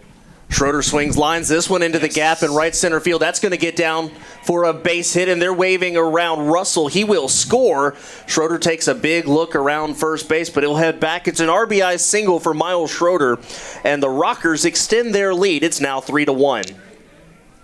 That was a big at-bat by Schroeder. He's had a lot of bad luck this year. I mean, I don't think I've ever seen somebody hit the ball as hard as him and just not get hits or anything out of it. And so that's a big RBI for him right there, and it helps Carl's, point for, a good day today. That's going to be it for Mitch Atkins as Mark Mason has gone to the bullpen.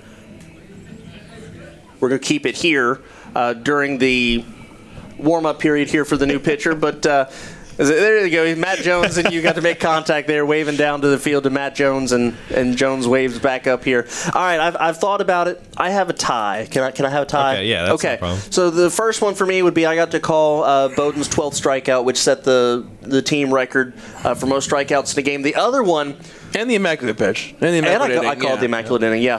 The other one I think I have to do. Not so much. It was not a pretty play at all, but just it was such a wild game. The culmination of it. I got to call that Wednesday game. We had the bases loaded in the 10th inning, and they hit the ground ball to third. Runner came home, and the catcher dropped the ball. They're trying to turn that double play, and we won on the walk-off E2. Right. So I think it was not a pretty play or not a pretty game in general, but just a gritty, gutsy performance to end in such a crazy way. I think that was a lot of fun. Okay, yeah. I remember that day. That's the first time I've ever seen it. I've seen a lot of baseball in my life, but that play right there was definitely a wacky one. Because it was Somerset, I think it was. Because I think Matt Latos was pitching the inning before.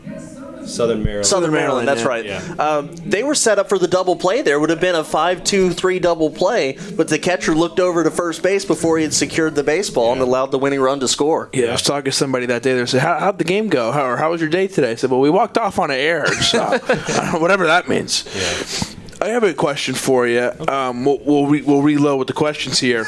But I just thought of it when I saw Schroeder sitting over there. So this is a guy who is so helpful and valuable to this team and got another RBI single there. Walk us through the other day when he got to pitch a little bit. What were your thoughts on that? Well, it's always a joke amongst the position players with Jamie and Frank about who's going to pitch if it ever came down to it. And we've had a couple guys throw bullpens, had a couple guys, say, it's got to be me. I've had the most time. Yeah, because guys want to do it. Absolutely, yeah. But he was actually, it was his off day. And, once the game started getting a little bit out of hand, we knew that a position player was probably going to go down there to save the bullpen, especially with Lancaster, York, and New Britain, back to back to back. So we all kind of had a feeling that somebody was going in, and then when we saw Schroeder start walking down there, we knew, and it was fun. It was a lot of fun playing behind him, and he was sitting 88 to 90. Yeah, he had good stuff. And he wasn't throwing as hard as he could, but he was throwing firm enough to stand up there with any pitcher, and his ball was moving. He, obviously he missed by a couple pitches, but he got out of the inning unhurt, and he did a great job. He snapped one curveball in there that got my attention. I was like, oh my goodness. Really quickly, guys, the new pitcher, Cesar Cabral, left-hander coming in for the Revolution, 2-0 on the year, 2.12 ERA. This is his 18th appearance, 13 strikeouts in 17 innings. A guy with parts of 3 seasons of Major League experience as Jones takes for a strike, 0-2. And Jones would love to keep his night going. He's had a pretty good night. A couple hits here, an RBI. One out here, a runner on first base. That is Atkins' responsibility.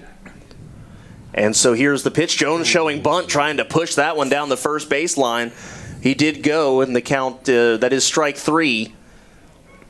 And that new rule, if he gets a part of it, he would get the foul. If it went foul, he would be able to load back up there and go again, but unable to connect there. Good idea.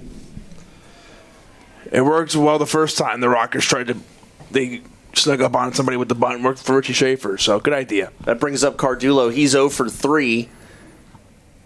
Gio, I'm going to flip the script on you a little bit. His time, I believe, is called before the pitch. Skelton was calling time, I think. Skelton did call time. So, favorite moment that you've been a part of here so far? I know you had the walk-off hit, which has got to rank pretty high up there, but you've made some good plays out on the field that have made us go, whoa. So I don't know if some of those might have a chance to take the top honor or not. Yeah, I think if it's a personal answer, if I'm saying my favorite moment that I've been a part of, I think the walk-off hit was definitely it was a good feeling because that first half wasn't so great for me offensively. So coming through for my team, especially against the Ducks, which was my former team, that was it felt really good. But making some of those plays, that one short center field, I think Dean Green hit it. That was definitely one of my favorite defensive plays this year. Can't think of any other ones, but I think one that sticks out. I don't know if it was our first walk off here. But it was definitely one of the first ones that we felt momentum going into the next couple games. When Leidendorf took Latos deep for that was the first one. It was the first one. That one, I think that one was my favorite, just because it might, the first walk off here, the stadium felt like it was jumping, and just the way that we went into the locker room afterwards, and we were celebrating as a team. I think that was the first time we had momentum going into leaving a game and then going into the next series. Especially off of a guy like Matt Latos, who's such a great pitcher. It felt really good, and I think that was probably one of my favorite ones. Cabral walks Cardullo on 4 pitches, so the Rockers now have runners on first and second as Miles Schroeder heads down to second base. Brings up Jared Mitchell. Kevin, I'm surprised that you didn't say Leidendorf and Lattimore going back-to-back in the bottom of the ninth. Well, I appreciate you listening to the broadcast. I'm pretty sure I was here. I did say that. Oh, you did? Yeah. That was his moment. What do you think I said? I don't know. I was trying to figure out the new pitcher while you were talking. I know. I got you. Man, you're making me look stupid. No, I know. I'm sorry. I had to dunk on you a little bit there. I apologize. That pitch misses to Jared Mitchell, 1-0. But going back to that, and there was a walk, of course, to Cardullo. But going back to that home run that Leidendorf had, I think it was like 2 strikes, 2 outs. I mean, he was down to like the very end, and we thought we were going extra innings. And if I'm not mistaken, I think it was like 6 or 7 pitches into. It was like an 8-pitch at bat. Yeah, it was a long at bat. Mitchell fouls this one off, count 0-2. As we said, 2 outs into that inning, Latos was lights out. I mean, so everything. I remember we did the podcast after that with Dante Bichette Jr. And he said, not only did he hit a home run, he hit a home run off maybe the best pitcher in the league. I mean, you guys were really fired up, and you had every right to be. Absolutely, and we've been fortunate enough to actually get Latos a couple times this year. Right. So I think twice here and once at their place, and it's good for the offense. It's good. It's a good feeling when you get the closer, regardless of who it is. Latos, it's gonna happen if a team gets Kelly, if a team gets Antonini. It feels really good because that's the best of their best in their bullpen. That's the guy that closes the door. When we got Antonini, that's probably another one of my favorites because I think he had 22 or 25 in a row, saves in a row, and for us to break that streak, it really felt good, especially against Somerset. That pitch in there for a strike, and not only did you get Antonini, but you got the guy that replaced him too, Nick Rumbelow, a couple of times, and of course he's since had his contract purchased as well. Yeah, both guys have gone up. Yeah. So Rockers have a total of 9 walk-off hits here at home this year, which, talk about all the cool things for an inaugural season. That's got to be something impressive, too. First year or not, that's awesome. Yeah, that's something that we talk about, too. Jamie brings up all the time. We're very – it's a dangerous lineup going into the 7th, 8th, and 9th. A lot of it at home has to do with the shadows. It's hard to see as a hitter when the first 5 innings, when that sun's setting right behind home plate. It's just a hard – place to hit. The reflection off the batter's eye, the shadows, going out towards the mound. The ball starts off bright, ends up dark, and we can't see the first 5 innings. So that's 6th, 7th, 8th, and 9th. That's usually when we can start picking up the ball. And our lineup is, it's dangerous top to bottom. So we've had a lot of opportunities going into the 8th and 9th to tie the game and then take the lead. So, it's been fun.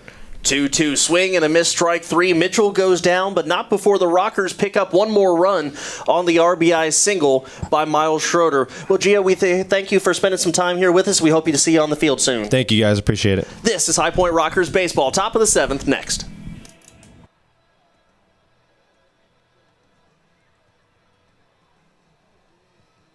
Rockers fans, it's time for Rocker Ball, sponsored by Olive Branch Chiropractic, the official chiropractor of your High Point Rockers. Take it away, Brittany. Rocker fans, who's ready for some Rocker Ball? We've got Debbie over here on my right and her friend Stephen over here on my left. Are you guys ready? 3, 2, 1, Rocker Ball.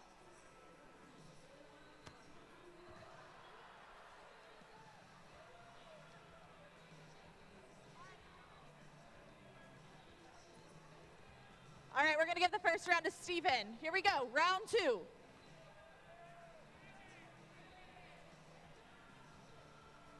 Three, 2, 1, Rocker Ball.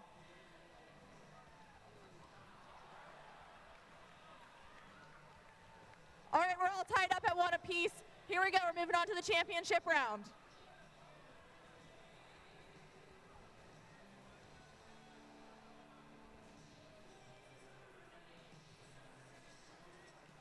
Three, 2, 1, Rocker Ball.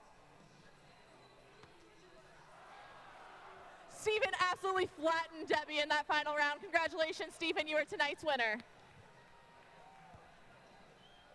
Once again, Rockers fans, our 50-50 round. Top of the 7th inning, Rockers lead 3-1. They just added to their lead last half inning thanks to an RBI single by Miles Schroeder. Kendrick Fruits, Kevin McMahon here with you. We just spent the last couple innings with Rockers infielder Giovanni Alfonso, who's currently on the injured list. We hope to see him back on the field soon, though.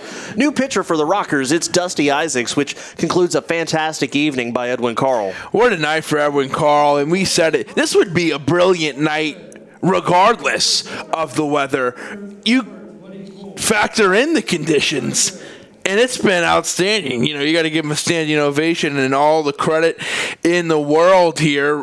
Rockers lead 3-1. He only gives up 1 run, and he looked really sharp. And you remember we had Giovanni up here.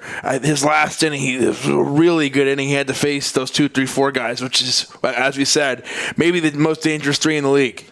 James Skelton, the leadoff man, takes ball 1. Leadoff hitter this inning, I should say. It's Skelton, Castillo, which is 8-9, and then Justin Trapp, the true leadoff hitter, I should say, batting 3rd. Isaacs deals here, and it's up and away. Isaacs on the year, 1-2, 4.76 earned run average. This is his 16th appearance out of the bullpen for the Rockers. 21 strikeouts in 17 innings. He's a guy with really good swing and miss stuff. The wind continues to blow the mist and rain out into right field, so you got to be careful, especially pitching into a left-handed hitter like Skelton. They could pick on one and drive it a long way in these conditions. That one just misses 3-0. We do want to give it one more big thanks to Giovanni Alfonso. We were just talking about it when he walked out, how great he was. As a baseball comes all the way out to the field of play from the bullpen and the Revolution side of the field. Did you see the watermarks coming out the water trail from behind that baseball as it rolled across the turf? And we saw it yesterday. We talked about it yesterday. When it's raining like this, when it's wet, you're going to see that a little bit more. Isaacs has to be careful here with the 3-0 to Skelton. The righty deals up, and that's a called strike at the top of the zone, 3-1. We can close the day on Edwin Carl now. 6 innings, 3 hits, 1 run. It was not earned. 3 walks, 6 strikeouts. So you mentioned it, 3 hits and no earned runs. Just that's all you could ask for a guy, especially in these conditions. Here's the 3-1 to Skelton, and that's a called strike on the upper and outer part of the zone, and the count is full.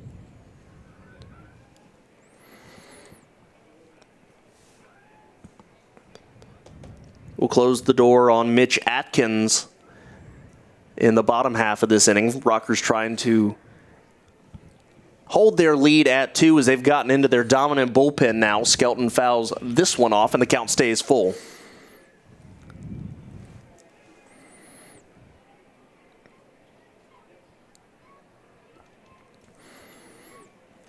Rockers trying to win the series. A victory tonight would do just that.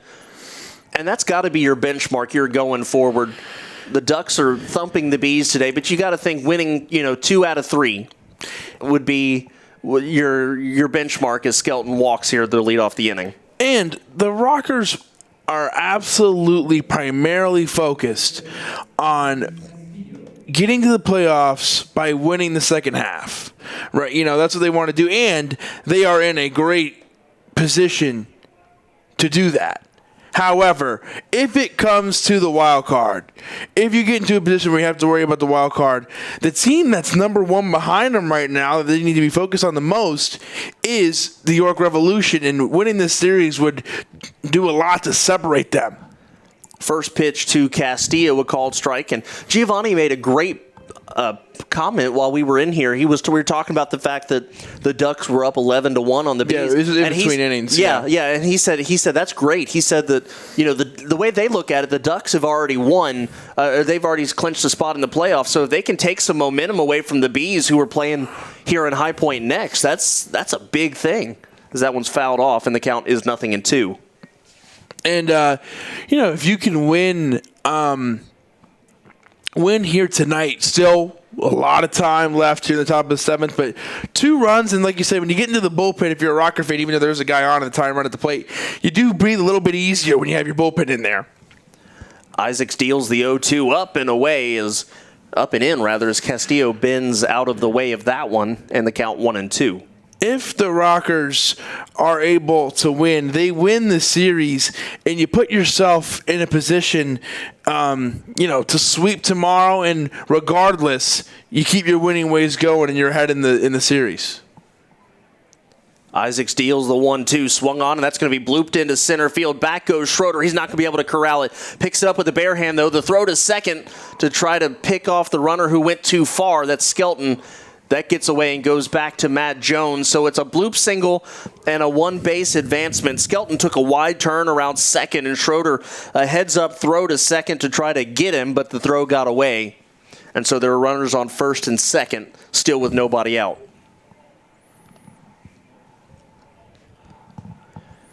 They go back around to the top of the lineup. Matt Jones, the catcher, goes out to have a couple words with Isaacs. We talked about the starting pitching matchup tomorrow. Matt Sergey for the Rockers and Ricky Eusebio for the York Revolution. And that was just what I was about to lead into. You got Sergey going tomorrow, who it's going to be exciting to see him back on the mound for the Rockers. And I talked to him today, and he said, I'm 100%, but I'm still getting back, getting comfortable. But it'll be good to see him tomorrow, pretty much at full strength. This one bunted foul behind the plate, and the count 0-1. Justin Trapp trying to move both runners into scoring position. Steven Cardulo was probably a third of the way up the first baseline. And Jones turned around. That one just traveled fast off of the bat, foul. If that one's a little bit more up, he is going to get that one, I promise you. Gomez starts to creep in now at third as well. And here is the 0-1. Trapp turns the squares and lays it down. It deadens right in front of the plate. Jones picks it up, throws to third. They got the lead runner. What a play by Matt Jones to throw to third. Skelton is out, and the lead runner has been retired. So still runners at first and second. Let me be 100% clear. That was a phenomenal bunt. That's exactly how you want to do it if you are the York Revolution. That is exactly what you teach. Trapp laid down a great bunt right there. All the credit in the world to Matt Jones, who knew exactly what he was going to do. Went to third. Hector Gomez was there. That's a big out. So now Isaacs will deal to Wellington Dotel, who takes strike one. Dotel is 0 for 2 today. Remember, a pair of home runs yesterday. He now has 12 in 2019, as well as 66 RBIs. One of the more dangerous number 2 men in the league. And here's the 0-1 from Isaacs. That one's down in the dirt. A good block there by Matt Jones. Dotel, was he pointing towards the Rockers dugout saying that's where the ball went? Was he trying to throw Matt Jones off there? I think so.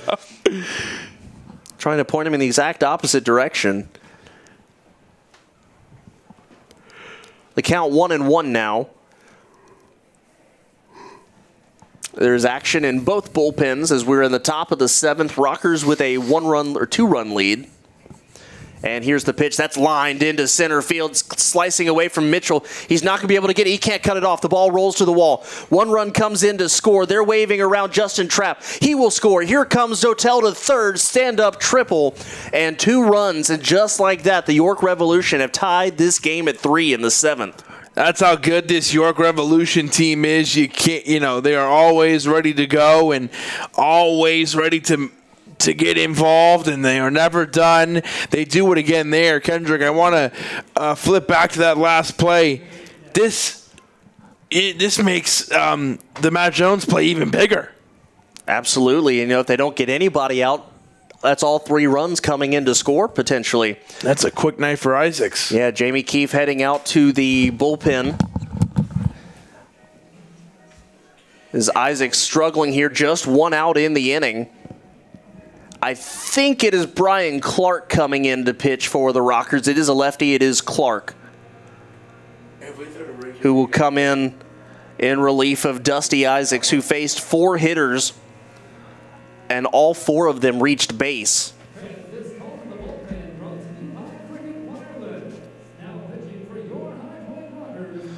So we will give you his numbers here on the year, pulling those up at the moment. One of the Rockers' 7 All-Stars in this 2019 inaugural campaign. Clark 2-3, 2.19 earned run average so far this year. This is his 35th appearance. He's struck out 35 guys in 37 innings as he takes his warm-up tosses, and things have really changed all of a sudden. We have the go-ahead run, rather, standing at third base in the form of Wellington Dotel. He did the Rockers in with a couple of home runs yesterday, or he did the most of the damage, I should say, and right now he's providing a similar spark for the Revolution lineup, as he has scored 1 run and driven in the other 2, so he's had a direct hand in all 3 runs so far that the Revolution have scored.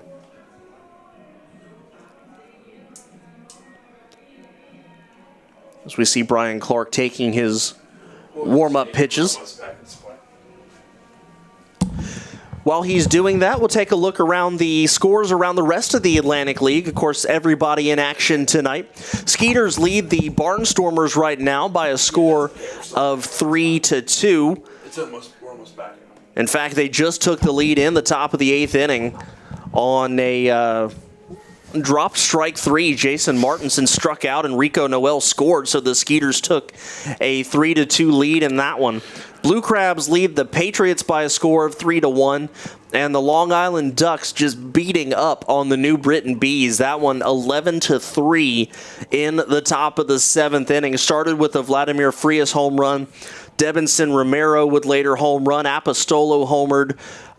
Just down the line, Ramon Cabrera home run, and it just didn't stop so far. 14 hits in 6 innings for the Long Island Ducks right now. So Brian Clark is ready and deals there to Telvin Nash, who's got a hit in 3 trips.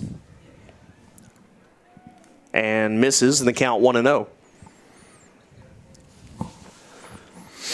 1 out here. And if you're Telvin Nash, obviously wanting to get something up in the air, see if you can ride the stream out of the park down the right field side, or at least hit it high enough to get the runner in from third as he swings and misses, count 1-1. And now, you have 1 out, but you have a runner on third and Nash at the plate. So coming out of the bullpen, this is not an easy matchup here. Clark takes a long look in, now comes set, and delivers the 1-1 to Nash. That's going to miss in, and the count 2 balls and a strike. Yeah, and that triple by Dotel takes away a chance of earning a win for Edwin Carl, who'd pitched so well through 6 innings, gave up just 3 hits, and was looking to break his 3-3 record, but unfortunately has to hold on to that until his next turn. This one, a ball just in off the plate, and the count now 3-1. A hitter's count for, according to Giovanni Alfonso, the most dangerous hitter in the league. No, and I agree with him. And you know, going glass half full on the Carl situation, you're disappointed you can't get the win because you pitched so well, but at least you're not going to get a loss. You're going to get no decision. So you can, if you're not going to get the win, you can deal with that. That one's chopped on the ground back to the mound. Clark picks it up, looks the runner back to third, and throws to first in time for out number 2. That's a big play for a couple of reasons. One, Telvin Nash, not only did he stay in the ballpark, he only hit it about 6 or 7 feet. But then on top of that, you keep the runner at third base in the form of Dotel. So now there's 2 outs for Carlos Franco in a lefty-lefty matchup here for Brian Clark. That is a huge play by Brian Clark. He fields it confidently. And talk about vision. You got to know where everybody is at all times. If you lose somebody, if you don't know you have a runner on third, you can really mismanage that. Franco fouls the first pitch off, 0-1. He was so keenly aware of the situation and made a great play at first. Got to give credit to Cardulo as well, who was ready just in case there was going to be a play at home plate.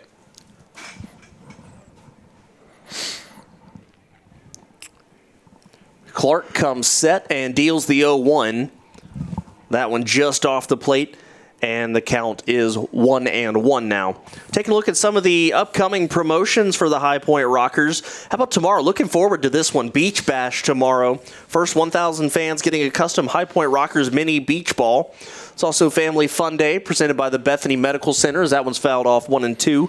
And the kids 13 and under can run the bases after the game. Yeah, Beach Bash, rain or shine tomorrow. And we talked to Christian Heimel the other day. He said there will be sand. How much? Apparently a lot. I'm really intrigued.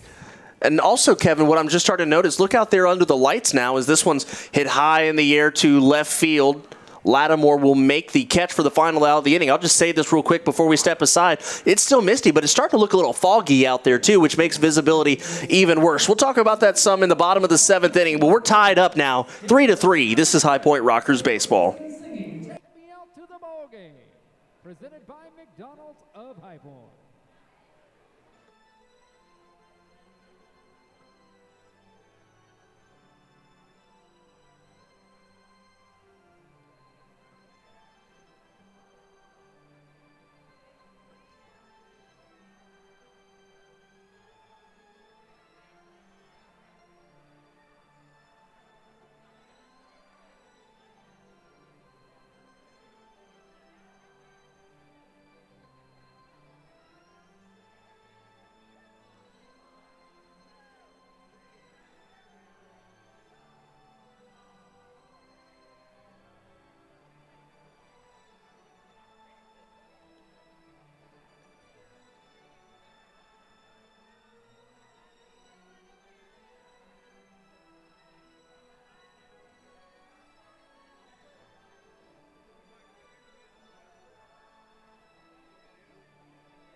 Rockers fans, during the 7th inning of each game, if the Rockers score a run, one lucky row will receive a free drink coupon courtesy of She's.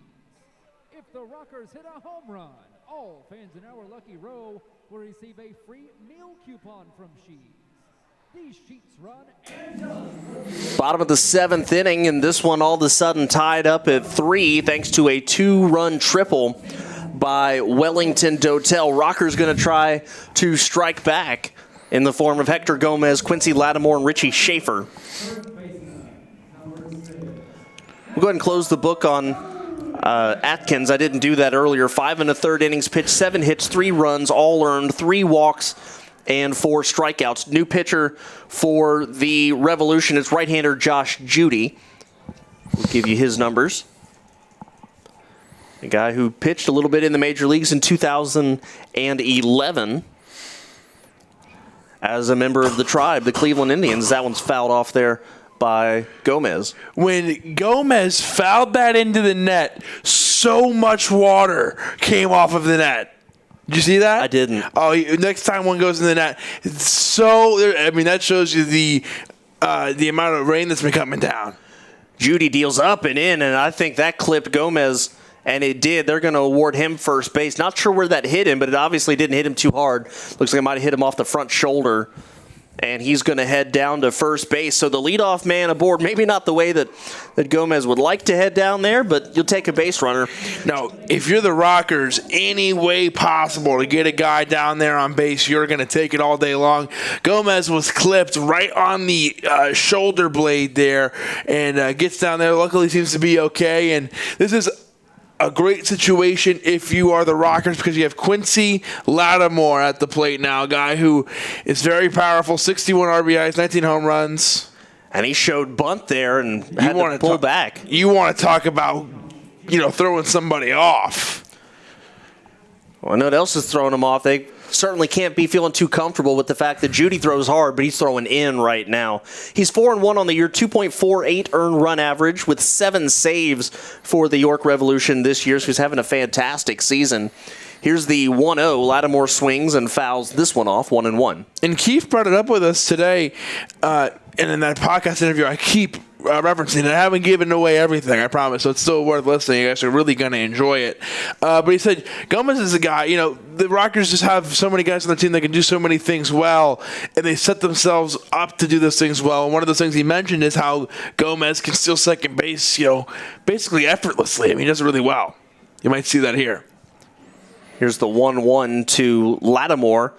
And it's been a healthy diet of fastballs from Judy as Lattimore swings and misses, count 1-2. If you wanted inside information, if you wanted to feel closer or better connection to the Rocker team and know a little bit more about your favorite baseball team, this week's podcast is going to bring you all that. I'm really excited about it. Here's the 1-2 to Lattimore as Gomez takes his lead off of first base. And the right-hander Judy holds the set. Runner goes. Here's the pitch. Swung on and fouled right back to the screen. I saw the water that time. I was watching as that one was fouled back. And Judy is pumping it in there. And Gomez was on the move there that time. I was just about to say, I'm not sure if Gomez will be running because of how important his run is. But because it's important, they want to get it in the best. They want to get him in the best position possible as they will try to tie or go for the win here or get the lead as it is tied up 3-3. And the righty who works from the third base side of the rubber deals. Swung on. That's lined into left field in front of Melky Mesa. It's going to drop for a base hit. And the Rockers have guys on first and second now. And that will bring up Richie Schaefer.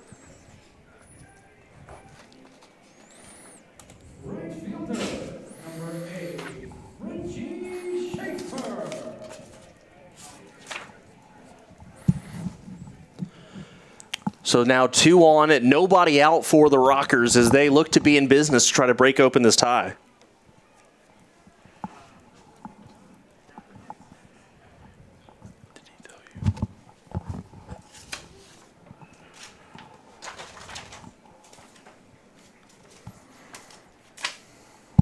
Judy holds the set, ready to deliver first pitch to Schaefer.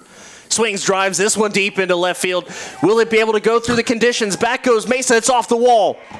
Gomez is coming around third. He's going to score. They're going to hold up Lattimore. The throw home is late, and it's an RBI double for Richie Schaefer that on any other day gets out, but it is a double, and the Rockers have regained the lead 4-3. He got all of that one.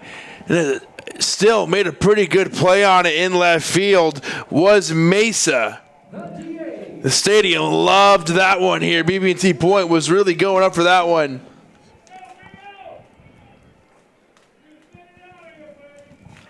Brings up Vio Sergi Rosa. And we're getting feedback on the fastball here. 90 miles per hour on the fastball.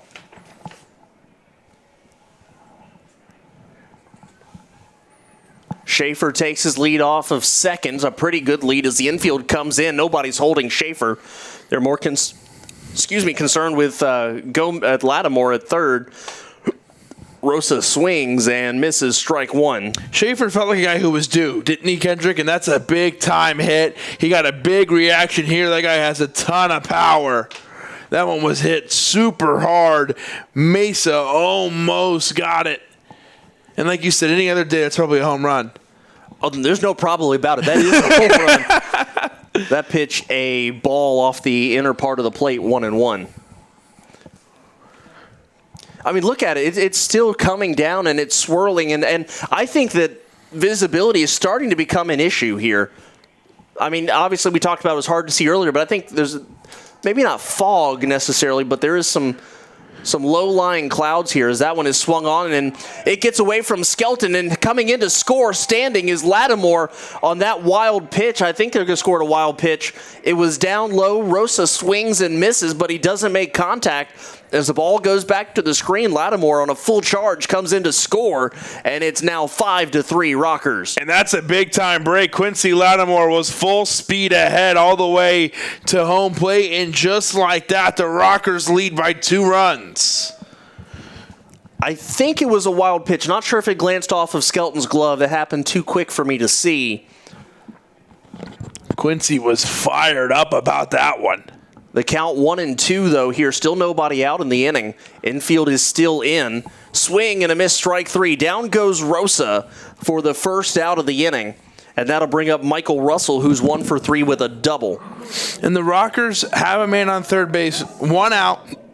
So even though that ball didn't leave the park, you still have a chance to get all those runs in that you would have on a home run. So you still got a shot at it here. It is a passed ball, so Quincy scores on the pass ball. Bounced off of Skelton's glove. It was close, but I think that's correct now that I look back at it. That pitch is inside, and the count 1-0 to Russell.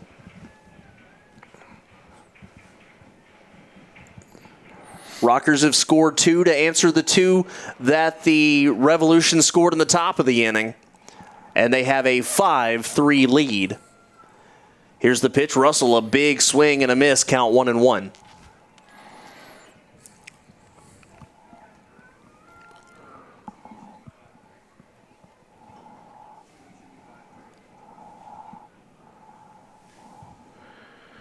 Schaefer taking his lead off of third base. Judy comes set.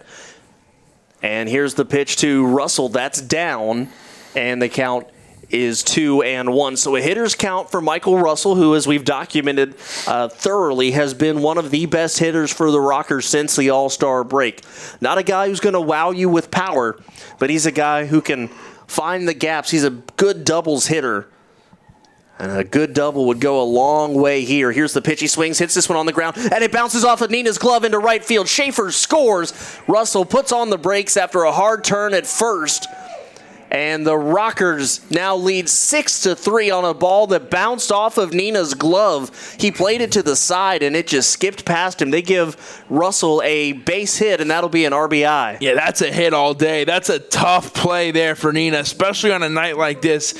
I think he kind of misjudged it there. You got to put a little bit more behind it when you're trying to bring that in, because it's coming hot off the bat fast. Then it's going to bounce off the turf, which is wet, which is going to speed it up even more. So you got to put a little bit more in front of that. Even if you use your body, I mean, easy for me to say that's going to come off and hurt a little bit, but something to try to slow it down. He put the glove out there. That just wasn't enough. Schroeder swings, lines this one into left field, and the Rockers' onslaught continues here in the 7th with a base hit. Russell moves up to second, and so far this inning, the Rockers have sent 6 men to the plate. 5 of them have reached base as Matt Jones, the number 9 hitter in the lineup, comes up. And usually the 8th inning is the Rockers' inning. Tonight it's the 7th, and there is 1 out in this ball game. In this inning, I should say. Russell, the runner at second. Schroeder, the runner at first. Still 1 out, like you mentioned. And Matt Jones, the hitter, comes up in what's been a trying inning, to say the least, for Josh Judy. And it's been a pretty good night for Matt Jones, so we can continue the night for him in a big spot here. Yeah, 2 base knocks and an RBI for Jones, a chance to add more. as runners dance off of their respective bases trying to throw off Judy, and he throws low, ball 1. How about that move from Russell? He was really selling it. He went all the way and put a hard plant foot down and then ran back.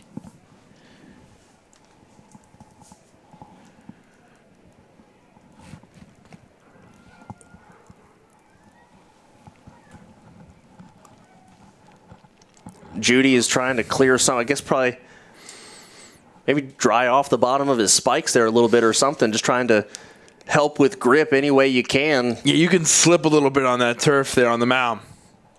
I've seen guys do that. So the count 1-0 to Jones, and Judy comes set. Runners take leads off of their respective bases, and here is that 1-0. First, Judy steps off the rubber and looks back to second base. Diving in is Russell. There never is a throw, but he's been dancing wildly off of second base, and he certainly has Josh Judy's attention.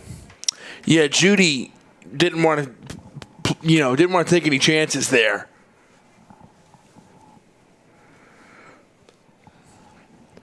Now Judy comes set. Here is Russell again dancing halfway down, but here's the pitch. Jones pops this one up in the infield.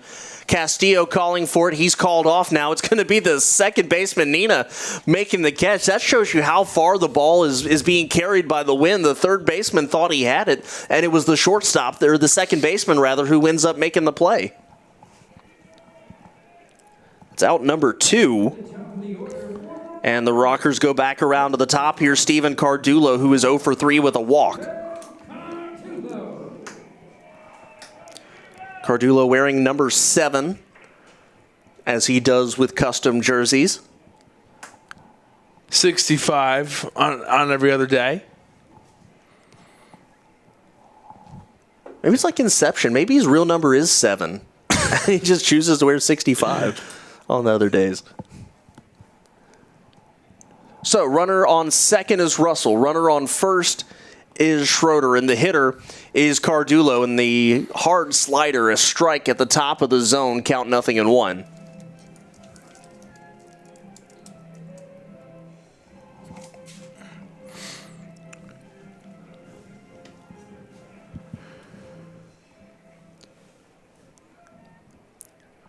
The count 0-1.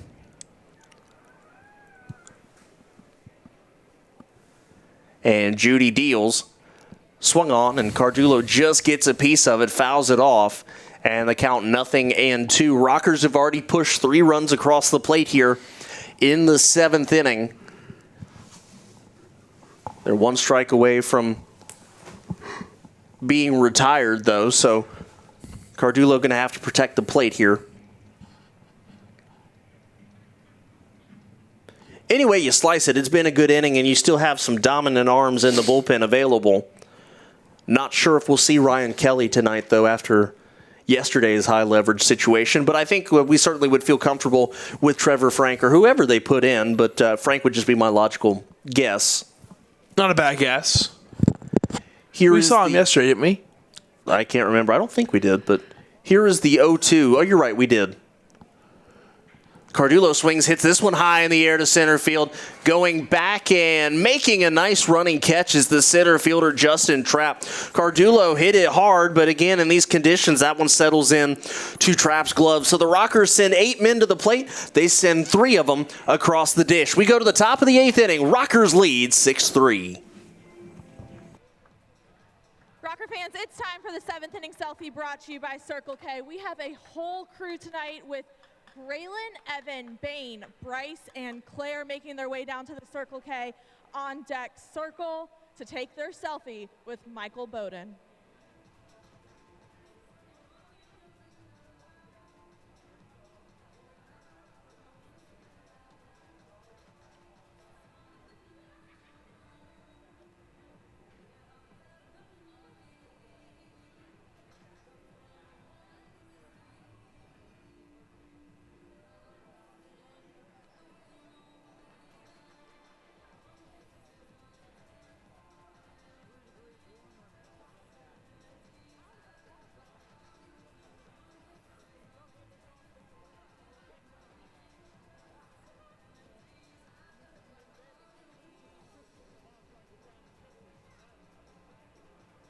ends this call to the bullpen brought to you by Cricket Wireless.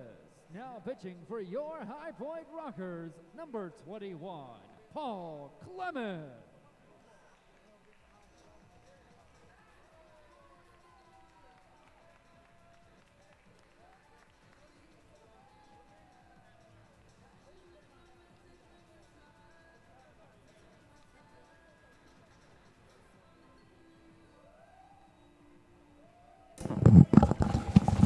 Top of the 8th inning, Rockers lead by a score of 6-3 here on My 48, YouTube and Spreaker. So thank you all for joining us from the comfort of your homes. You've stayed away from the mist and the rain and the wind and all that sort of thing, but you can't stay away from a good Rockers baseball game.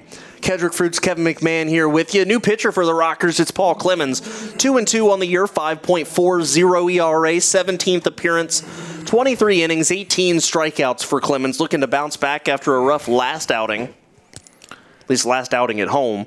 He will deal. First pitch is a strike. It'll be Melky Mesa, Angelis Nina, and Ryan Dent. The Rockers are here in the 8th inning, and they have a 3-run lead, so they could use this to their advantage here. This would be a great opportunity for Clemens. That pitch down low to Mesa, 1-1. This would be a great opportunity for Clemens to come out here and get a great inning under his belt and just feel really confident and have something to build off of on the way throughout the rest of the series, homestand, and the year. Fastball swung on, fouled back to the screen off of the bat of Mesa in the count 1-2. On the day, Mesa 0 for 3. He struck out looking his first time.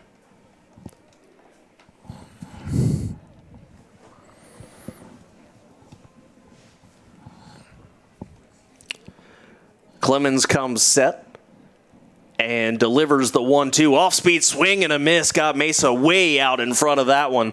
And that's a pretty curveball for strike one. And that is out number one, I should say. And that is a huge strikeout for out number one. Paul Clemens is feeling good, and you can tell with some of those pitches right out of the bullpen. That is exactly what you want to see if you are the High Point Rockers. If Clemens can get 2 more outs.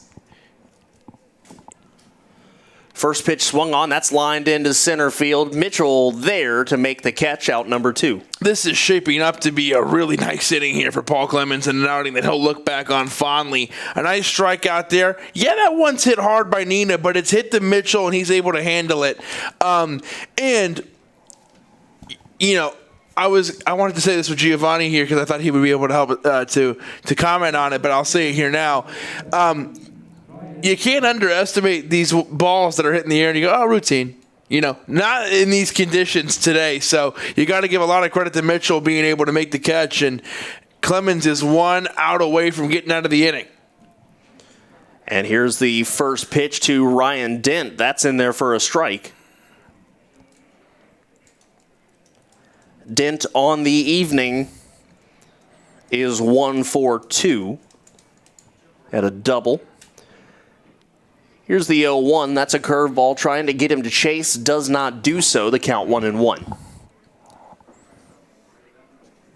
Yeah, we had a chance to speak to Giovanni Alfonso for 3 innings earlier today. Or was it 4? I can't remember. It was 3. It was 4. 4. Wow. Yeah.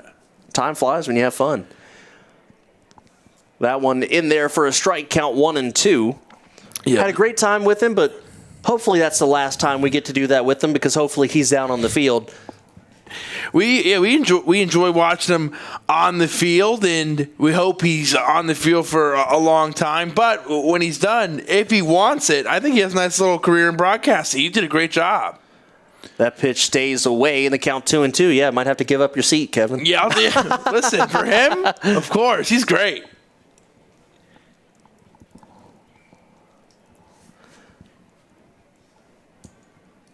Clemens comes set, ready to deliver the 2-2.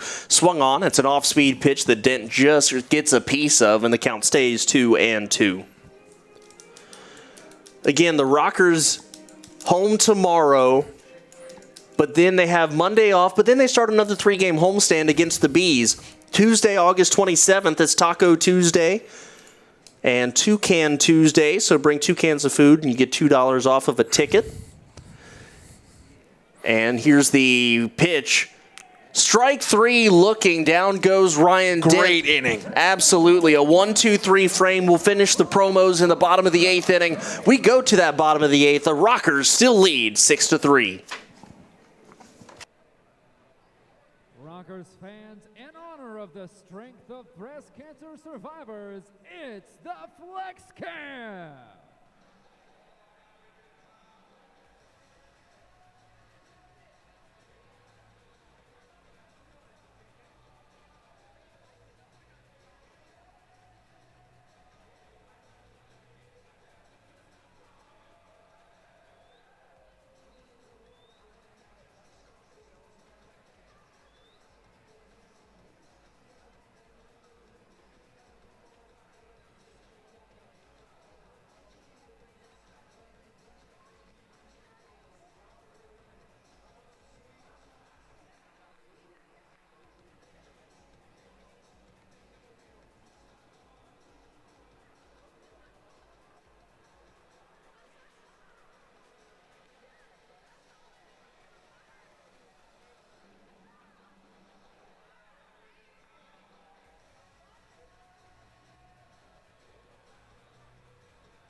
Bottom of the 8th inning, new pitcher for the York Revolution. It's Ricky Schaefer on the mound.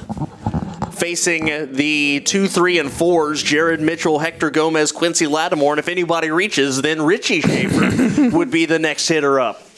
Ricky Schaefer on the year, 5.09 earned run average. Made a start against the Rockers, if I'm not mistaken, the last time the Revolution were in town. He was, he did. I think it was on a Sunday, maybe. I can't remember. I think you're correct now that I think about it. Schaefer, though, on the year, actually, it had to have been a start because this is his first appearance in relief in 2019. I was thinking that. I could have sworn we saw him for a long time because I called Ricky, Richie, and Richie, Ricky, and vice versa. That's not confusing. For at least 2 innings. So I didn't make that mistake, but I kept being worried that I would make that mistake. Here's Jared Mitchell to lead off. He's 2 for 4 with a home run tonight. And a big swing at the first pitch. He misses, nothing in 1. To this point, that's the only home run of the game. The only home run that Mother Nature has permitted tonight. And it's worth mentioning, that happened early in the ball game. That happened in the 3rd inning, I believe. He swings and hits this one up and out of play down the third base side. Count nothing in 2. With that kind of denseness of the atmosphere right now, it's kind of just like adding more height to the walls. You might as well. Yeah. It's going to get knocked down. And, like you said, they're just heavy. You know what I mean? It's just in general. Here is the 0-2 curveball and tried to get Mitchell to chase. Does not do so in the count 1-2. Want to finish that promotional calendar that we were talking about through the remainder of the homestand. We talked about Toucan Tuesday on Tuesday, obviously, as that pitch is strike 3. Down goes Mitchell looking for out number 1. Brings up Hector Gomez, who is 0 for 3 with a hit by pitch. Wednesday, we want to make sure everybody knows this is tricky, different start time. Usually our Wednesday day games have been at 11 a.m. We're starting a little earlier at 10:30 on Wednesday. So again, 10:30 first pitch on Wednesday. It's STEM day, so bring your kids out, learn about the high school, or learn at the High Point University STEM lab. You can enjoy the Rockers game as that pitch in there for a strike. Again, school day, 10:30. First pitch on Wednesday. Gomez swings, hits this one high into left center field. Going back, and it's off the wall. Gomez with a double. Man, he hit that a long way, trapped, not able to get to it, but Gomez gave that one a ride. And You know how hard that ball had to be hit in these conditions to just miss. Absolutely. A double there for Hector Gomez, and the Rockers keep it going here in the bottom of the 8th inning. Thursday, August 29th, as Quincy Lattimore steps in. It's $1 beer night. And that will conclude this 6-game homestand. Going back to the Wednesday games, earlier in the year we had those 10:30 starts when the kids were still in school, so those were school days. On camp days, summer camps, they go a little bit longer into the afternoon, so we had those starts at 11 a.m., but can you believe it? We're already back in school. Well, you and I aren't, but the kids are back in school, and so we got some schools coming out. And that is starting that's Wednesday, so that'll be a 10:30 start. Rockers hitters have been taking the Revolution to school to the tune of 12 hits so far tonight. And here's the pitch off speed to Lattimore, and he has to curl back out of the way. The count 2-0. And that's the last 10:30, 11 a.m. Start of the year. Last camp day, last school day of the year for the Rockers. Can you believe we're less than a month left in the regular season here in 2019? Really something. Lattimore swings, fouls this one back to the screen as another shower of water comes off of the netting. What a ride it's been this year. I've only been here for half of it, but still just a fantastic inaugural season for the Rockers, and they're hoping to continue this one into October. Yeah, they're hoping to couple the wonderful memories they have this season with some ones that come in the postseason. Off-speed pitch down in the turf. It's blocked by Skelton, and I think it's no surprise that this team absolutely has the ability to do so. They've played tough with the best teams in the league, beaten the best teams in the league, and quite honestly, it's a lot of points this season been the best team in the league. I would not want to see the High Point Rockers in the playoffs. If I'm a fan of another Atlantic League team, I'm hoping that if I have to see the High Point Rockers, it would come in the championship game. And I feel the same way about the Sugar Land Skeeters, quite honestly, when I look across the way. But you know what? Any team that makes the playoffs, you're going to feel uncomfortable in that first round match. Well, it doesn't really matter because all these teams are so good. And I'll tell you, in terms of a lineup, that's how I feel about the York Revolution. I agree with you. If they make the playoffs, I don't want to see them. No. And like I just said, you could say that about anybody. You don't necessarily would want to see the Ducks. I mean, who do you want to see?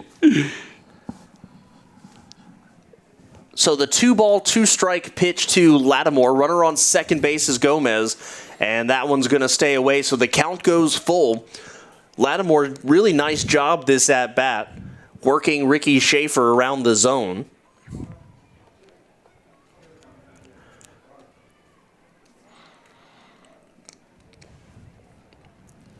And Schaefer comes set. And here's the 3-2. Ball 4, just missed.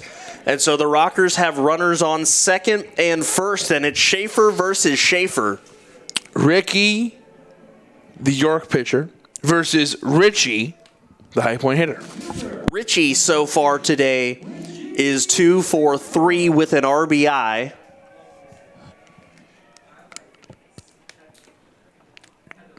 Here we go. Schaefer versus Schaefer. Schaefer squared. Ricky versus Richie.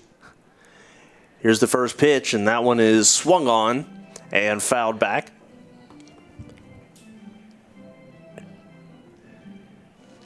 Somebody named Schaefer is going to be happy by the end of this. Somebody named Schaefer is not going to be so happy after this. So the count 0-1.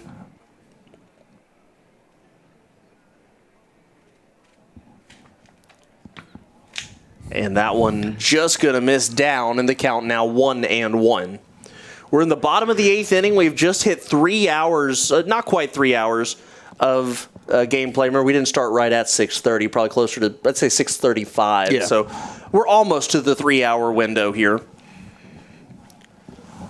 Here's the 2-0 to Schaefer. Curveball stays in, and the count 2-1.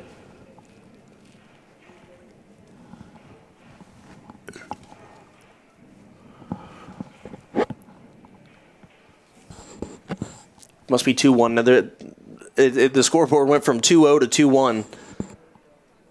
So So that one must have been called. Here's that 2-1. And that is a strike in the count now 2-2. That was a big hit that Schaefer had his last time up. Absolutely, part of that 3-run inning. Like you said, in a clear day, that's a home run for sure. Schaefer comes set, and here is the 2-2. That's down low, and the count now full. Still just one out in the inning. Rockers looking to extend their lead just a little bit more here in the bottom of the 8th inning.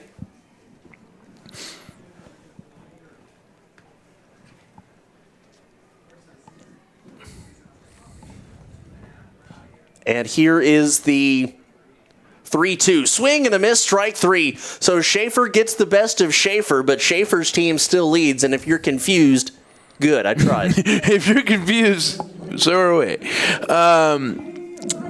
Yeah, that's a big time out for Ricky Schaefer, as Richie Schaefer was unable to connect there. But not a lot to be disappointed about if you're Richie Schaefer, because he had a huge hit in this game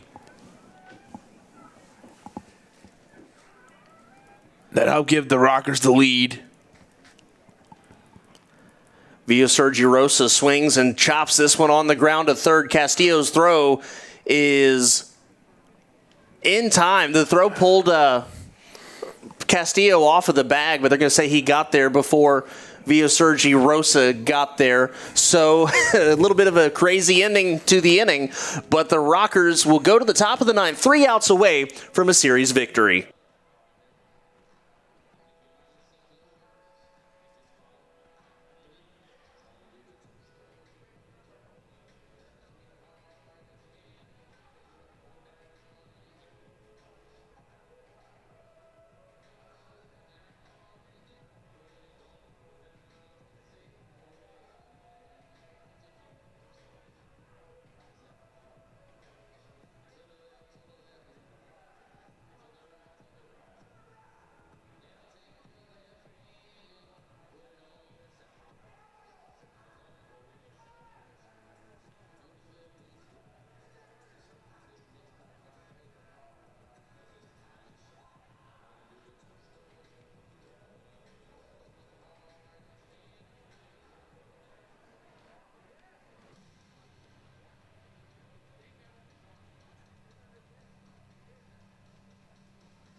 Top of the 9th inning, and it is the man the Rockers want to see on the mound. The closer, Ryan Kelly, comes into tonight 2-1, an ERA of an even 3 with 8 saves on the season.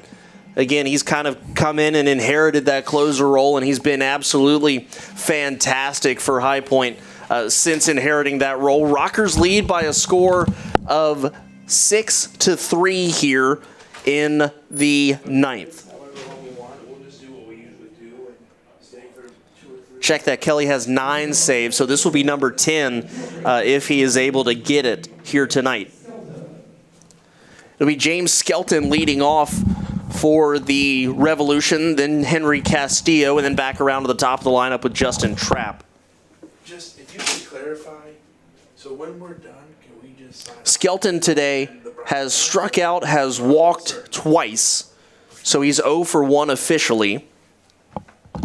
And he shows bunt, but pulls back for ball 1. If you could just clarify, when we sign off, can we just sign off and then they'll figure it out? Again, we have been bathed in a consistent mist throughout the course of this ball game. That has not changed.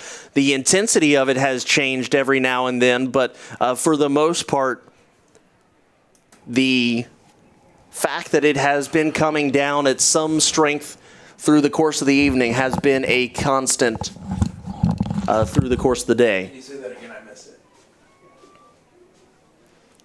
Kelly comes set. Here is the 1-0 to Skelton as he kicks and deals. And that is a ball. Skelton showed bunt, but pulled back, and the count is 2-0.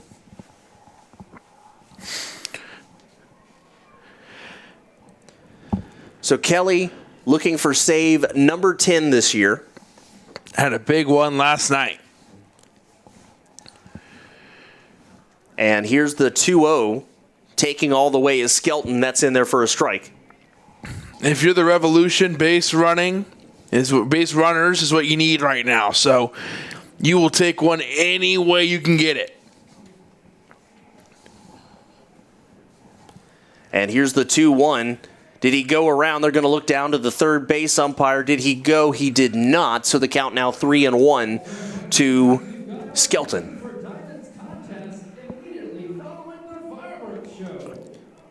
Final look at other games around the league.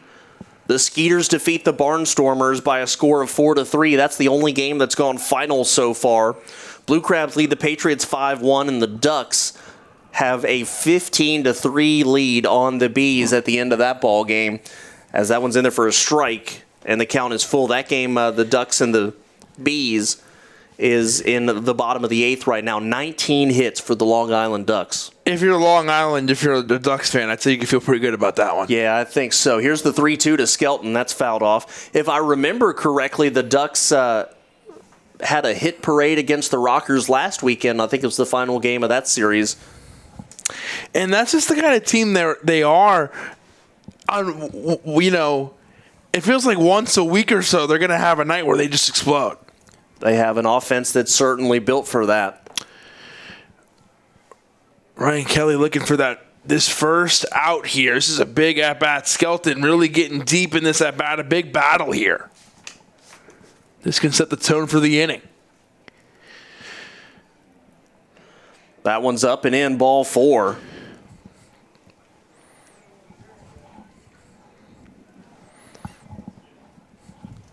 So the leadoff man is aboard in the form of James Skelton, brings up Henry Castillo. Third baseman, number 6, Henry Castillo.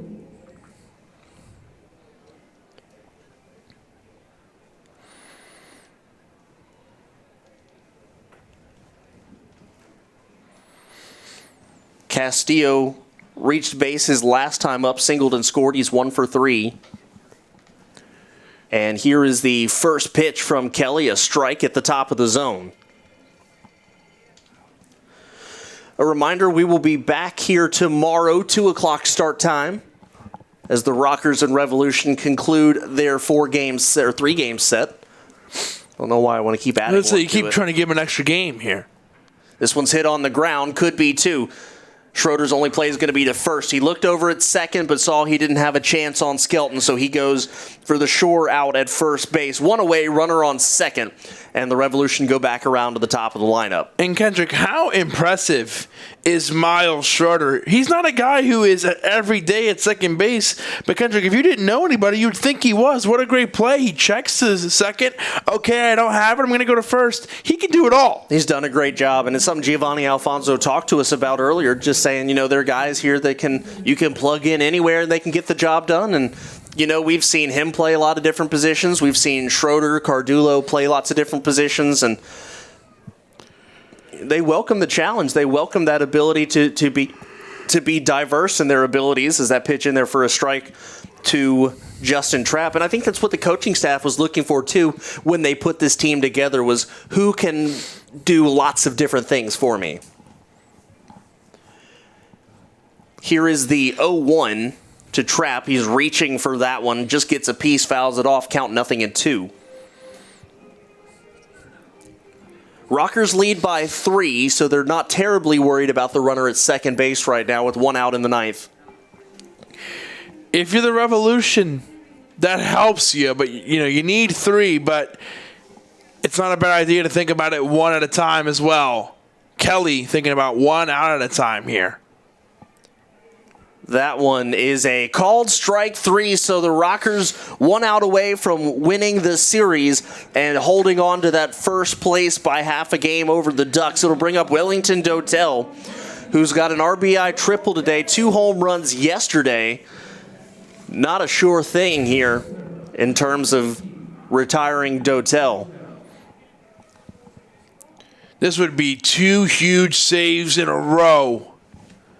2 big nights in a row for Ryan Kelly, and he's going to have to do it against a guy who was hot last night here for the Revolution of Wellington Dotel.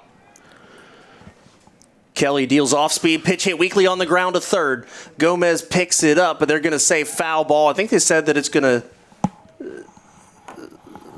I think they said did it hit him, or they're going to give him a single? He didn't make a play. So it's an infield base hit off the end of the bat. The way that they so nonchalantly looked at it, I almost thought that Gomez thought it was foul. And Kendrick, it's another night here at BB&T Point, and it's another close game.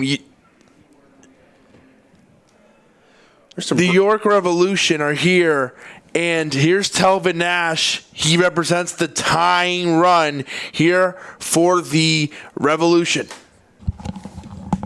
Kelly 1 out away from picking up save number 10 on the year, but he's got some big names to go through. The first pitch is a called strike. It's a breaking ball to Telvin Nash, and the count is 0-1. Very quick statement, and then we'll throw it to our third break, then we'll come back for 2 minutes. Runners take their leads off of first and second. Skelton, the runner at first, and Dotel, the runner at second. That one swung on and hit foul. Switch those around. Skelton, the runner at second. Dotel, the runner at first.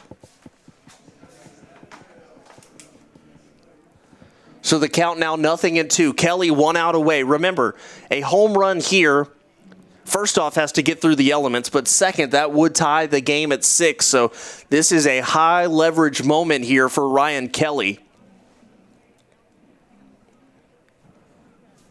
as the Rockers 1 strike away from a big win here on Saturday night.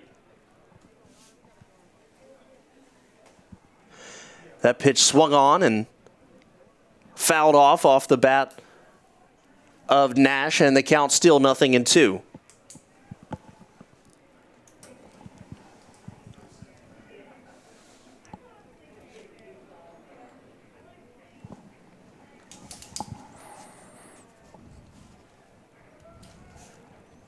Kelly looks in, gets the sign from Matt Jones,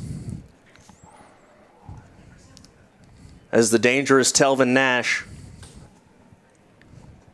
steps in. Now Kelly steps off the rubber. We have taken a quick pause here.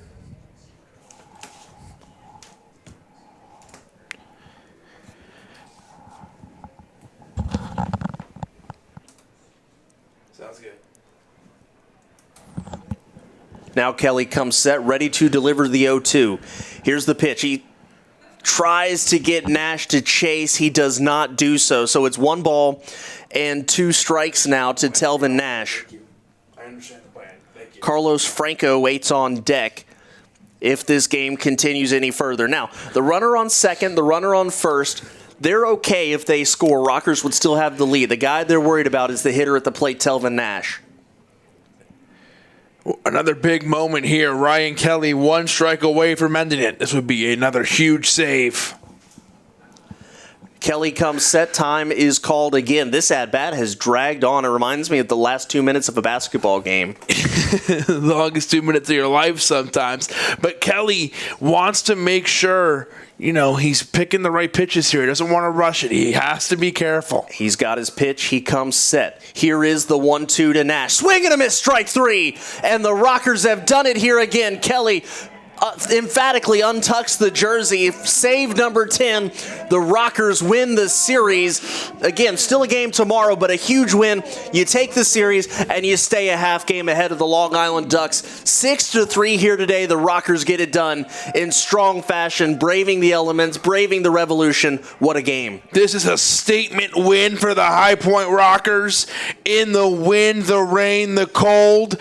Ryan Kelly, another huge save. We got a lot of stuff to talk about, a lot to be happy about if you're a High Point Rocker fan. Absolutely. And, this is a game that kind of looked like it was going to go back and forth. The Rockers had it. Then all of a sudden the bullpen has some hiccups there in the late stages, but the offense battles back. And we're going to break it all down here for you in just a little bit. So stay right here for the quick post-game show. This is High Point Rockers. Your Rockers win. Rocket fireworks show happening in just a few minutes.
Welcome back to BB&T Point, where a victorious High Point Rockers squad celebrating a 6-3 win against the York Revolution. Kendrick Fruits, Kevin McMahon here to break it all down for you. And, we take a look at our scorecards today and lots of things that stand out to me. The first thing I think that we have to talk about is Edwin Carl. I think that's where today's game starts, is the performance that Carl put on.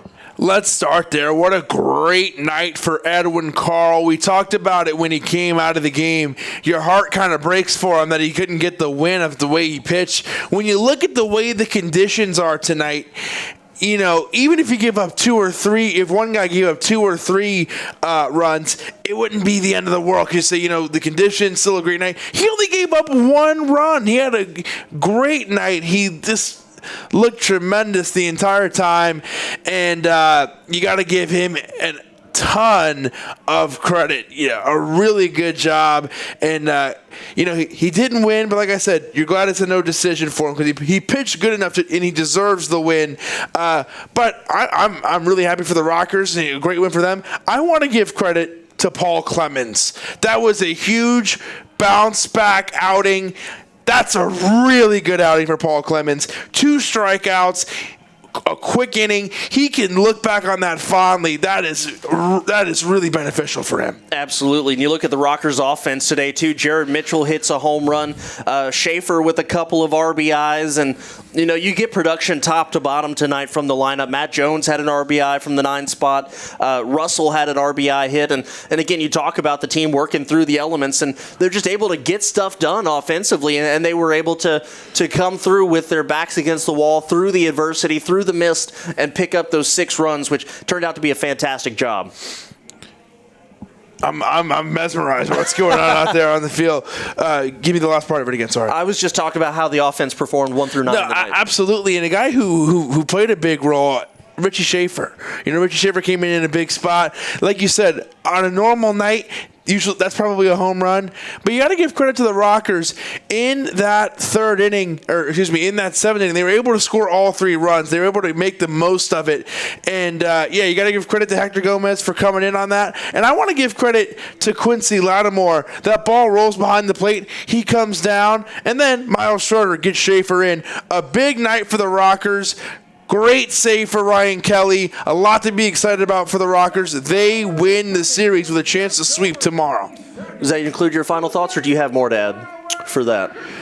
Quick final thought is I'm really excited to see Matt Sergey go tomorrow, and I'm really excited to see what he brings to the plate tomorrow. He is such a great pitcher, and the Rockers are in a great spot to sweep with him on the mound. The Rockers end Mitch Adkins' chance to pick up his 10th win. He ends up getting a no decision. Clark, the winner, he's 3-3. Judy, the losing pitcher, drops to 4-2. Ryan Kelly comes through big and picks up save number 10. The Rockers win the series. They improve to 65 and 49 on the season. They stay a half game ahead of the Long Island Ducks. Rockers win 6-3. For Kevin McMahon, our fantastic crew here at High Point Rockers Baseball, we win. We'll see you tomorrow.